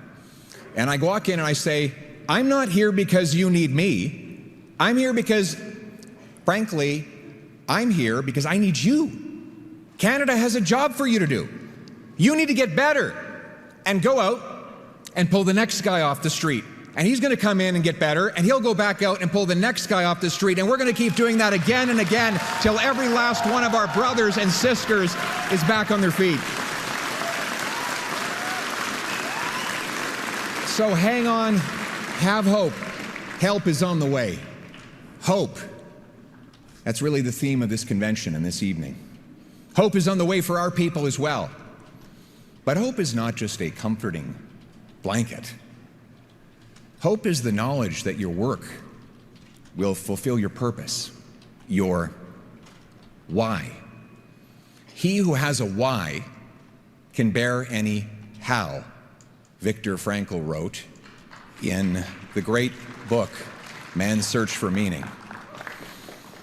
That thing that you call meaning could be for you a home, a career, a family, a business. Seeing your autistic daughter speak for the first time is the thing. It's the thing.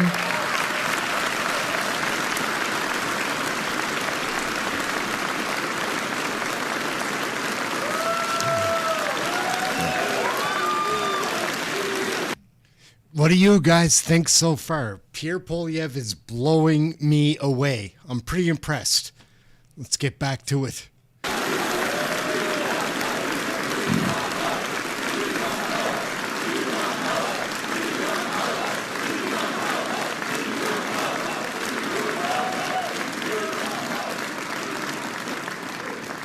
That meaning is the thing that keeps people fighting on through hardship. People ask me, why? I keep going. You know, the slings and arrows, they're the easy part. Constantly being away from family, that's the harder part. You know, my little boy, Cruz, he cut out and colored a little paper Spider-Man and gave it for me to take on the road to stop bad guys.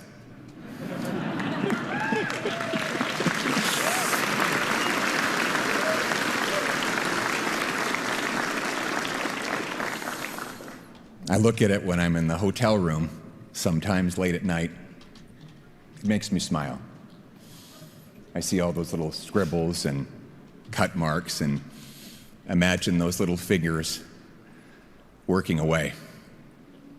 And I know that one day I'll come home and those fingers will have grown big. And I miss him. And too often, I kiss my wife and daughter goodnight through FaceTime. So why keep going? Because we want our kids to have the same promise that we had. Because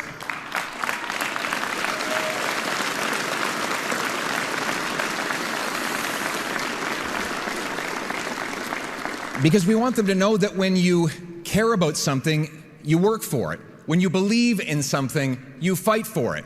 And most of all, when you start something, you never give up.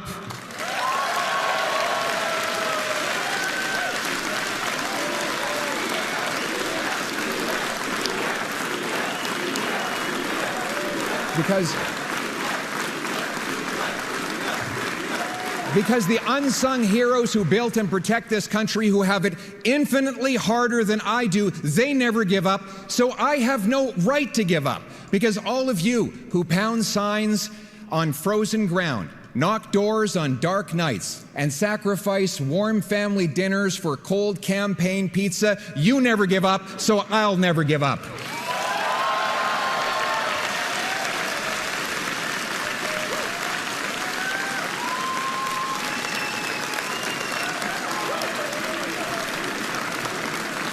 Because the young couple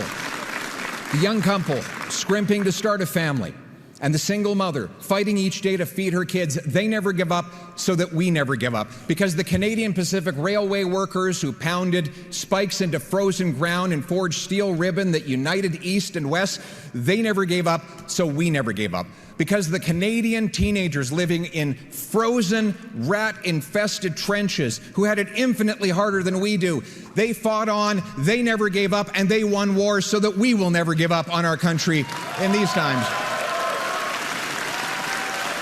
Comme Canadiens.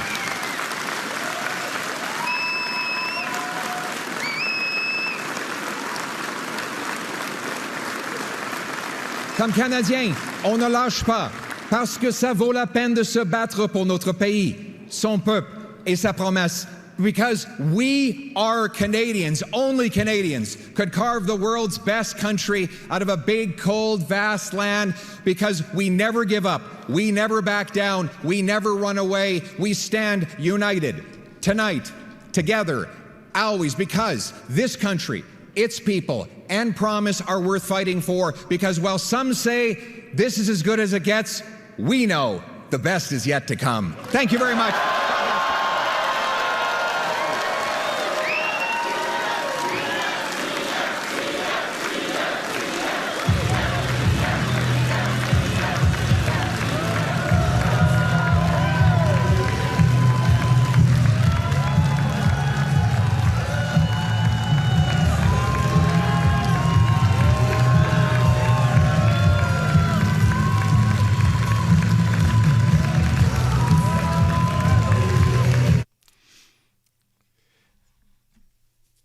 So I've got to cut the audio out of that because it'll blow the video for me. Yeah, I don't know what to do about that. I don't know if anybody understands this, but like you can't use other people's, and that's definitely, even letting that play for 5 seconds, it's a problem. Oh, what an inspiring speech, though. Pierre Poilievre is the man. Because no kidding, like the hair stood up on my arms. I was almost crying at different points. And it's very, very inspiring, very touching, very realistic. But actually just watching, and again, I'm not some hardcore conservative. I came starting to watch politics thinking I was on the other side. So without being influenced by anything but watching actual politics, not the news, because I didn't learn about this from the news. I learned about this from Parliament Hill and Question Period, the committees, the scrums there. Then I started branching out a little bit more, like where I trusted to learn. But there aren't many politicians that make you feel that way that Pierre Poilievre just made me feel. And I've seen Pierre. It's not like, oh, I had no idea who he was. I just think he's probably a good guy. I don't trust Mark Carney or the Liberals or their whole initiative. There's a whole bunch of Conservatives that I believe that, well, I just sense that I do trust them. And again, I iterate. 2 years ago when I started doing this, before I was following politics the amount that I do now, I thought I was on the other side. But then if you actually watch the politics as it happens, and you can watch the news, but you've always got to filter that, because only one side is ever given there. Back in the day, they would have two sides to the journalism on CBC, was pretty good when I was a child. You learn to trust that, though, and then the first time you see a story on there that doesn't make sense to you, you're like, oh, well, I must just be wrong. But then now it's David Cochrane and Rosie Barton going out there and selling their souls to hell, and Canadians' futures in the meantime. Anyways, what's going on here? Did they get rid of that music? No. They did not. I got a feeling that's a wrap, guys. I've got so many videos that I could show right now. We've got a great live audience, and it would be a lot of fun to show a couple of videos. I'm going to jump right back to that Michelle Rumpel-Garner interview with David Cochrane, because she really laid him out. I've never seen him take it so hard. Adam Chambers was there as well, and it was also, he was very strong. But Michelle Rumpel-Garner is a beast. She really is. I know when she was young, she was a spoiled brat. I think Pierre Poilievre was that way as well. But imagine the way you were when you were 25. Everybody's a little bit obnoxious and full of themselves or whatever when at that age. And then you find yourself an adult. Ages have changed over time for what is considered being adult or what isn't.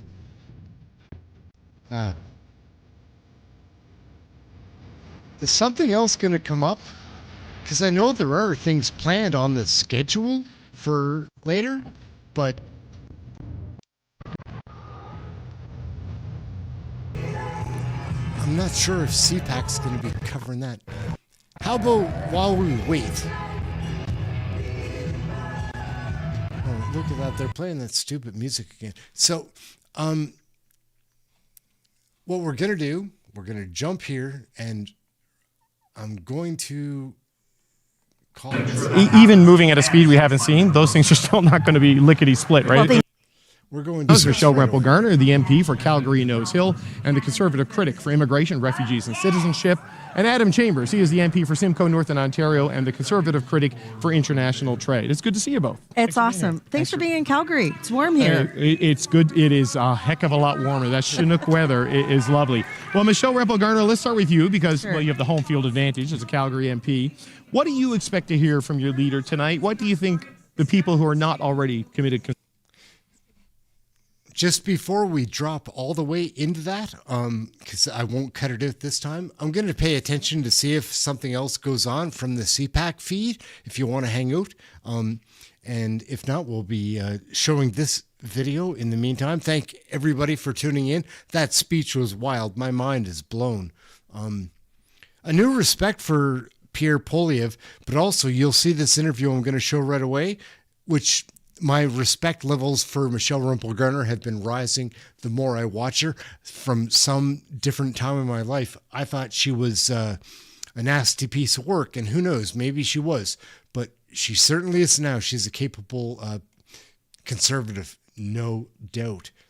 So what am I going to do right quick? This. So I'll be keeping an eye to see if anything else happens from the CPAC feed. But in the meantime, we're not going to bore you with that. We've got this to show. I think this is the way you're supposed to do it. Let's check it out. Here we go. Big video. Thank you all for tuning in. Like, share, subscribe. Well, I think he's going to talk a lot about his love for Canada, some of the principles and policies that we're putting forward to make life more affordable for Canadians.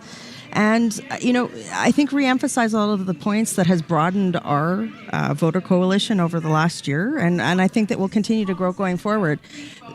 It's what you're hearing on the floor here. It's what you're hearing from delegates, and there's a lot of energy in the room. How do you think he has to address, Michelle, the issue of Alberta separation as it's bubbled up this week, right? Because it sideswiped the First Ministers a little bit. What do you think we're going to hear from your leader?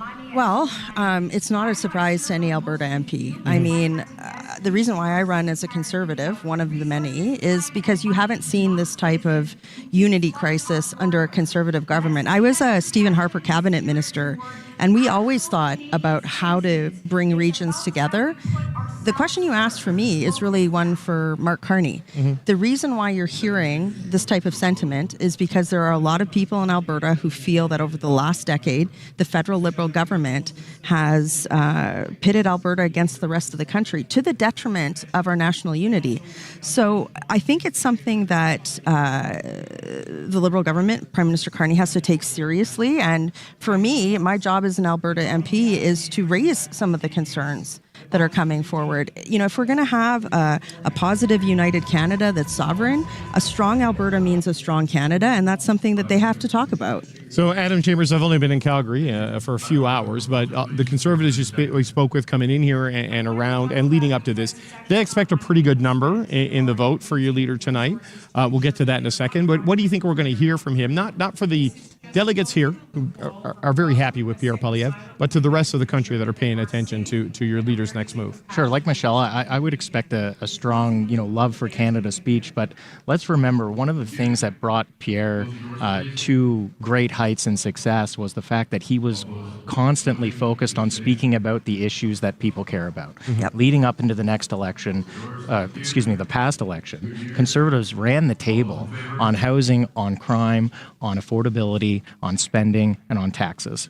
And that's the reason why we had been doing very, very well, and because we were speaking about those issues. Those were the issues that Pierre brought forward. I expect him to continue to focus on those issues that people care about, because that's the path to a winning election in the next time it comes. Look, there's no question of all the national leaders in Canada, he sees on that issue set first, foremost, and most profoundly, and for whatever reason, the Trudeau Liberals did not respond to it. But it's the Carney Liberals now, and they are not as slow to react to it. Whether you agree with the policy, but they are speaking about it. Well, they're acknowledging it. They're speaking to it. Yeah, but that's not action.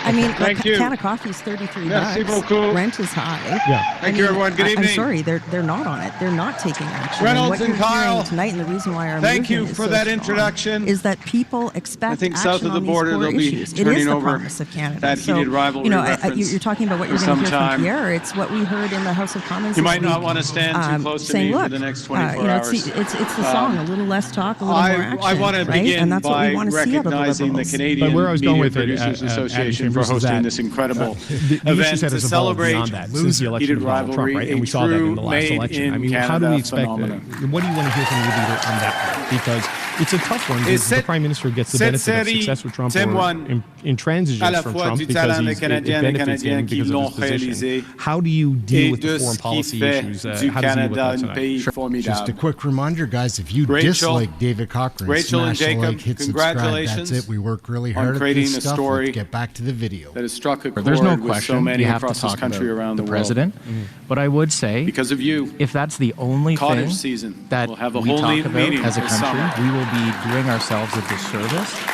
We had issues to deal with as a country before the president won the election. The world we will have plenty of issues to deal Shane with and Ilya, after rising the hockey president stars, is the president. fall for and each if we other don't work on as today, they face we off in will one of the not greatest have rivalries a the game has strong, ever known. sovereign, united country. But there You've are heard some of also the concerns two that Michelle has talked about, young national unity. men If we don't who are get housing right, terrified of if we being don't their get fullest crime self. right, if we don't get the taxation system right, And our we country is live going to be, in it's an going to be increasingly difficult to dangerous, raise a family, divided, to live affordably. and You see young intolerant people world. leaving the country. There's been a number of high-profile stories of entrepreneurs, young individuals who've built a business, and where do they go? They go south. We got to make sure we're creating a country here that people want to live and want to stay in. And I think, if we just focus on the president, we can't ignore it. There's no question. But if we just focus on him, I think we'll do ourselves a disservice. A fundamental it's a yes Canadian and value though thing, isn't it, Michelle Rempel-Garner, that you have to obviously focus on the challenge of generational fairness is a profound one. I got 2 young boys. I want them to have the life I had or better, right? And it's something premiers, I wonder who the father of his kids are. mayors, city councilors also had to get a bit more in the game on. But the foreign policy challenges the country is facing are pretty seismic, right? And the Conservatives need to offer a path on that too. I look at it differently. I think the Liberals really want the ballot question, whenever the next election may come, to be the current American president. And that's because you talk about your kids. There are reasons why we're questioning if they're going to have the same path to prosperity that you do. And a lot of those reasons lie in a decade of failed Liberal policies, but also a lack of action that we've seen from Prime Minister Mark Carney over the last year. He ran on a campaign to to build at a speed we've never seen before in Canada. Well, where is the building?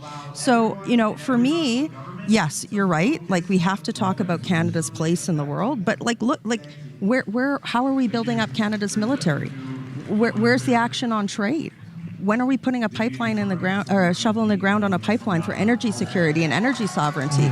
So it's our job to make sure that those questions are being raised, that the government's being held to account, and that we're proposing, common sense solutions to also address those issues and inspire Canadians as a government in waiting. Right. Well, I had R.J. Simpson, the Premier of Northwest Territories, on the show last night, and he was talking about these multi-billion-dollar procurement notices that have gone out on the Arctic security from the Department of National Defense. So even moving at a speed we haven't seen, those things are still not going to be lickety-split, right? Well, they need to be.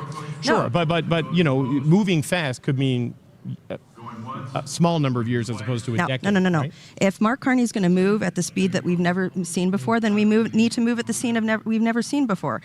This is about showing leadership, holding a cabinet to account, and actually moving, actually doing things, and just saying it's still going to take many years. We don't have many years. Right. There has to be a sense of urgency that we're just not seeing out of that government. And again, it's just not accepting the status quo. We Michelle is quashing him. Took the Prime Minister at his word. After the election, he said he wanted to move fast, and which is one of the reasons why we ended up supporting his bill that said they would fast track major projects. So, we've been here to help the government move fast. They have the tools to move fast, yet we haven't quite seen the results of that yet. So, I think that's the message we'd say. Look, we're here to help you move fast, but you're not actually doing it. I think it's our responsibility to mention where they're failing and how they can get things moving more quickly. Well, look, at the Conservative Convention, where the Conservative leader is going to make a speech before they vote on his future, I would like to talk about the Conservatives. All right. So, let's talk a little bit about, so Mr. Poilievre unquestionably, I think, has the overwhelming support of his party. I think he just realizes that they beat him. Look at the grin on Michelle Rempel-Garner. She wasn't grinning earlier. Go get him. Slam Cochrane. The challenges lie beyond the committed Conservatives, right? And you've seen this in the public opinion polling. Ben Woodfinden, don't take my word for it, the communications director for Mr. Poilievre last time, wrote about this week, that there is a challenge there. There's a gap, and his negatives and his unfavorables are higher. So how do you overcome that, Michelle? What does... People keep waiting for him to pivot. I don't think he will ever pivot, because this is who he is and this is what he believes. And I don't say that as a criticism. This is authentically Pierre Poilievre. Well, he doesn't want to be a phony. I think there's a lot of people who, when they say the word pivot, they'd like Mr. Poilievre to pivot away from issues like affordability. Or they want him to be someone different, right? Well, but I think when I listen to those voices and I hear the word pivot, it's typically somebody who has an extreme left-wing bias and would like to carry the water for the Liberal Party. I don't think that Pierre should make any apologies for standing up for the people that he ran under the leadership to support, which is, it's all Canadians, a love for this country, but also people who have been left behind on bread and butter issues, on unsafe streets, on the issue of immigration. And, you're sensing the sense of urgency in my voice because, I love this country. I love it so much. And we're facing so much pressure. And, sitting in the House of Commons and watching the inertia from the government, I think that one of Pierre's greatest strengths is being able to bust through that inertia, to speak to people who maybe don't have a rich lobby group, talking to bureaucrats in Ottawa, and that's why he has that support of people. So I think you're going to hear that similar sense of urgency from him, proposals to make life better for Canadians, and also a deep love for Canada. But there's no question he has a high conviction, but I think that's a positive, especially when he takes a few issues, like you mentioned before. If you focus the issue set on the things that people care about, I still believe that is the primary path to electoral success. It's through those things that people talk about at their dinner table, and he is very, very good at figuring out what those things are and then thinking about a policy prescription to deliver on them. But how do you overcome the challenges in the data? And this is, again, something that Ben Woodfin wrote about this week, that on tone and whether he's the right type of Prime Minister for Canada, for the people who are not already committed Conservatives, there's a big gap. All right, gang, just a quick note to anybody that is tuning in right now. What you're going to want to do is zip back on the timeline, grab them by the mouse and drag it back to the beginning to see the entire show. It was an amazing speech, but it is over now, and we're going to finish up this CBC video and get out of here. But if anybody is just tuning in and they want to see what happened and they don't want to wait for a video to be made, just zip back on the timeline. It'll show you the pictures that are happening while you're doing that, and you can watch the whole thing. Anyways, we're going to get back to this CBC video that we're just showing to wrap up tonight's great event. Pierre Poilievre rocked. Like, share, subscribe. Aaron, Canadian Looney. We'll get back to the video. Here we go.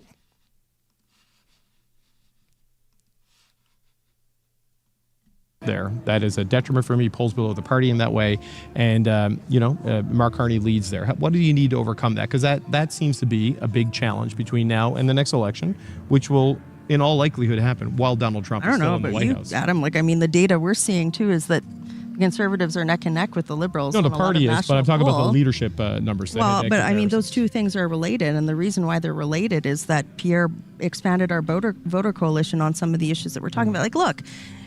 I've been around for a hot minute. I know that you have to stay in touch with voters and respond in real time and be future focused, and that's something that, yes, absolutely, we're going to continue to do. But you talk about data, and a lot of time in these types of conversations, on these types of show, it's very ivory tower, it's very micro level stuff, and you can't discount the fact that there are people who want the issues that we're talking about to be put more into the forefront. And that's why the Liberals, great, they're stealing our policies, wonderful. But there's a reason why you talk about pivoting. Mark Carney pivots on the carbon tax, pivots on this, pivots on that, because I feel like our party and our leader does have their finger on that type of a pulse. And that's important. You can't be dismissed. But how do you overcome that gap? I appreciate the issue set. It's a good issue set, and the turnout election strategy you ran on last time, very close to winning, if not for the disruption of the great disruptor, right?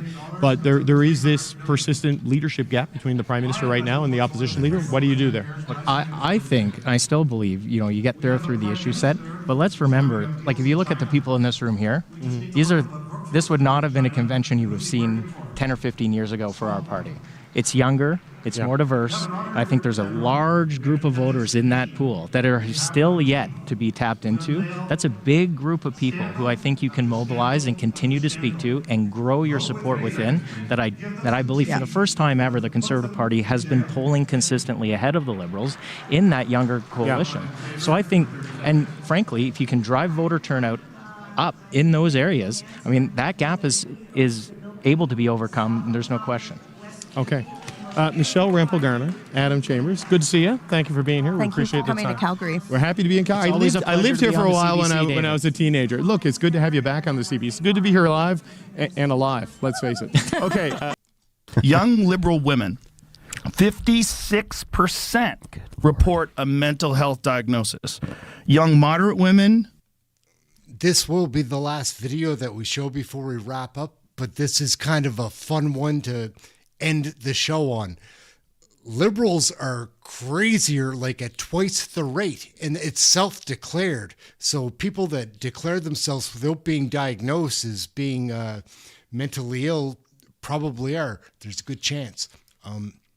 Here we go. This is just a funny piece to wrap up on. Thank you all so much for tuning in tonight. It was a great time. Pierre still has me like mind struck. 18-29, 28%. Young conservative women, 27%, only slightly less. Gang, what's up? Aaron here, Canadian Looney. Smash the like, hit subscribe. Joe Rogan's going to be dropping some truth bombs on the state of mental health of liberal voters. Let's check this out. My goodness, the truth hurts. Left-wing communities and left-wing groups, especially online communities and online groups, really pander to the mentally ill in a big way. Really pander to them. And I think that it's a form of weaponization. They want to attract the extremely mentally ill into these communities, and it helps with actually what is radicalization. And they play on the fact that they're mentally ill in order to do this. Well, this is Antifa, right? Like this is why it's not just Antifa. It goes beyond that. Sure. Like, if you go to some of these TikTokers communities, you go to some of the online political pundits communities who are far left. Okay, these people who are in there are Fruit Loops, man. Yeah. They are lunatics, and they're pandered to.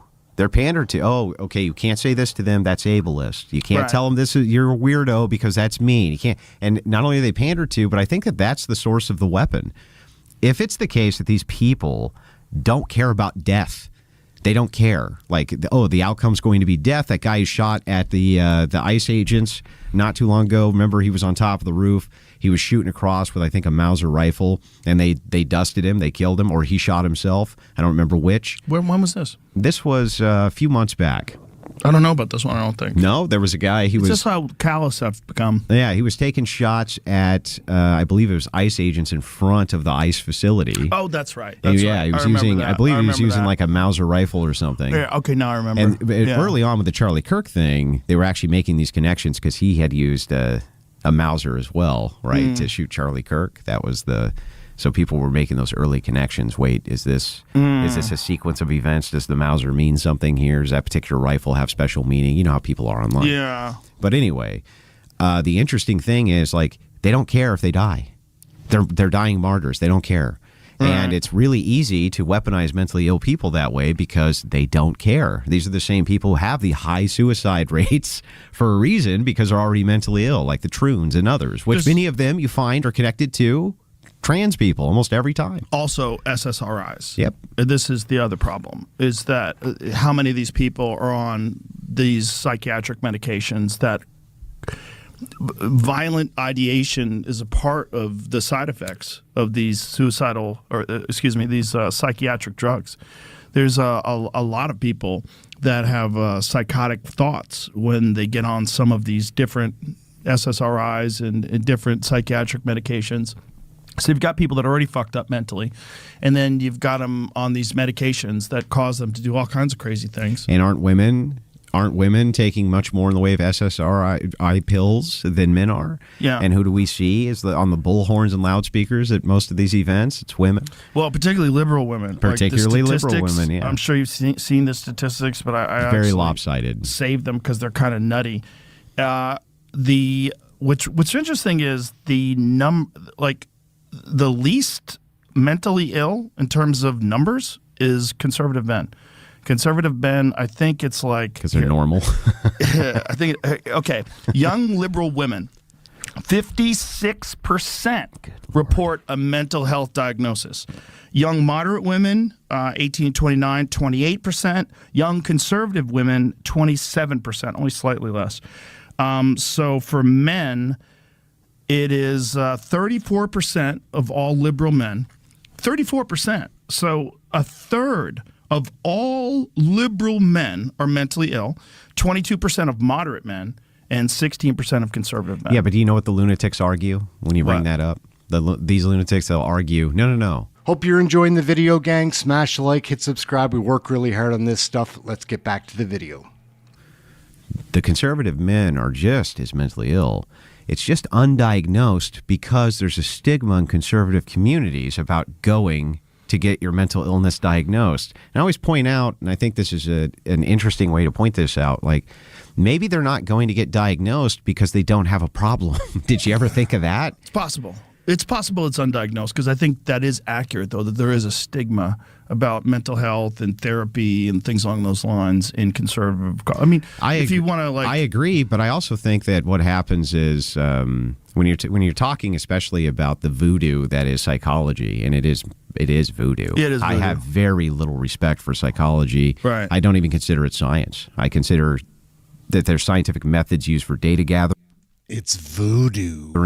But I don't consider psychology a science at all. And that's psychology. Psychiatry gets even weirder because then you start adding medication. Yeah. You're not just talking about therapy. It's all voodoo as far as I'm concerned. I think that men it's voodoo. Often, especially conservative men, get as much out of their close relationships with friends and family as they would going to a psychologist. In other words, I think just having somebody to talk to who's a close friend, who's intricately familiar with your situation, probably gives you more value than going to a complete stranger who has learned manipulation techniques. That's what they learn, essentially, is manipulation techniques. I think there's more value there. And so I think that the stigma which exists there doesn't exist because it's like you're not manly, which is how they try to frame it. I think the stigma exists there because so many conservative men go, well, I tried that shit and it was nonsense. I tried it and it sucked. I tried it and it was worth. I went to marriage counseling, did nothing. Sided with the wife, right? I went for this issue, did nothing. But when I went out and had some beers with my friends, that actually helped relieve some of these issues. I think the problem with that is there's a lot of guys who don't have good friends. And you don't have someone that you can count on, unfortunately. There's a lot of men out there that are lost. I agree, but I think that the conservative men seem to like they have closer longevity with friends than progressive men do. Yes, and they don't abandon them when they change their opinions on things. Right. So here's the self-reported data. From 2022 survey analysis found that 51% of conservatives report excellent mental health compared to 20% of liberals. That's a big difference. Huge. It's a giant difference. I don't think stigma could account for that. No, it can't. It's like it's not just stigma. It's also like what does it mean to be conservative? Does it mean taking account for your own actions, discipline, hard work ethic? All those things are actually good for your mental health. Like pulling yourself up and getting back to work and doing things. I think now, and I think maybe it always should have been framed this way. I think now for the label of conservative to apply, we really kind of start with religious foundationalism. Mm-hmm. That's what is fast becoming the delineation. Right. Having a framework. Having the framework, right? Yeah. And the religious framework is almost instantly going to put you in that, moving towards that conservative camp almost every single time. And I think that that's a necessary component now. If we're trying to make these political delineations, it becomes tough. What's a Republican or a neocon versus a conservative versus this versus that? It comes down to foundationalism of framework, right, like you were just saying, in the framework of Christianity, Christian ethics, huge delineation point between the right and the left, who rejects that for harm principles, utilitarianism, and various other sorts of frameworks. Yeah. Oh, yeah. We'll wrap it up right there, guys. Aaron, Canadian Looney. Mostly we covered Canadian federal politics. That was just a treat for the gang. Anyhow, let me know in the comments what you think of liberal mental health states, Joe Rogan, the whole thing, what's going on in Canadian politics. Let us know in the comments. That's it. Aaron, Canadian Looney. Smash the like, hit subscribe. Check out one of the shorts from our playlist here. That's it. We'll catch you in the next video. Ciao for now. Aaron, Canadian Looney. Smash the like, hit subscribe. All right. So that is it, guys. We are wrapping up right now. Aaron, Canadian Looney, like we just said, smash the like, hit subscribe. I love this chat room. I have such a great time here. Like, it's so, before I ever started doing this stuff, I was just somebody that I watched a lot of YouTube, and that's not all I did, but I watched a lot of YouTube, and I was expecting it to be such a negative, toxic atmosphere, but somehow through a great team of moderators and just, I think, maybe the honesty that we are trying to showcase here. It just cleans it out. And also, we can boot people away if they're rude. They're gone. But like, not just rude.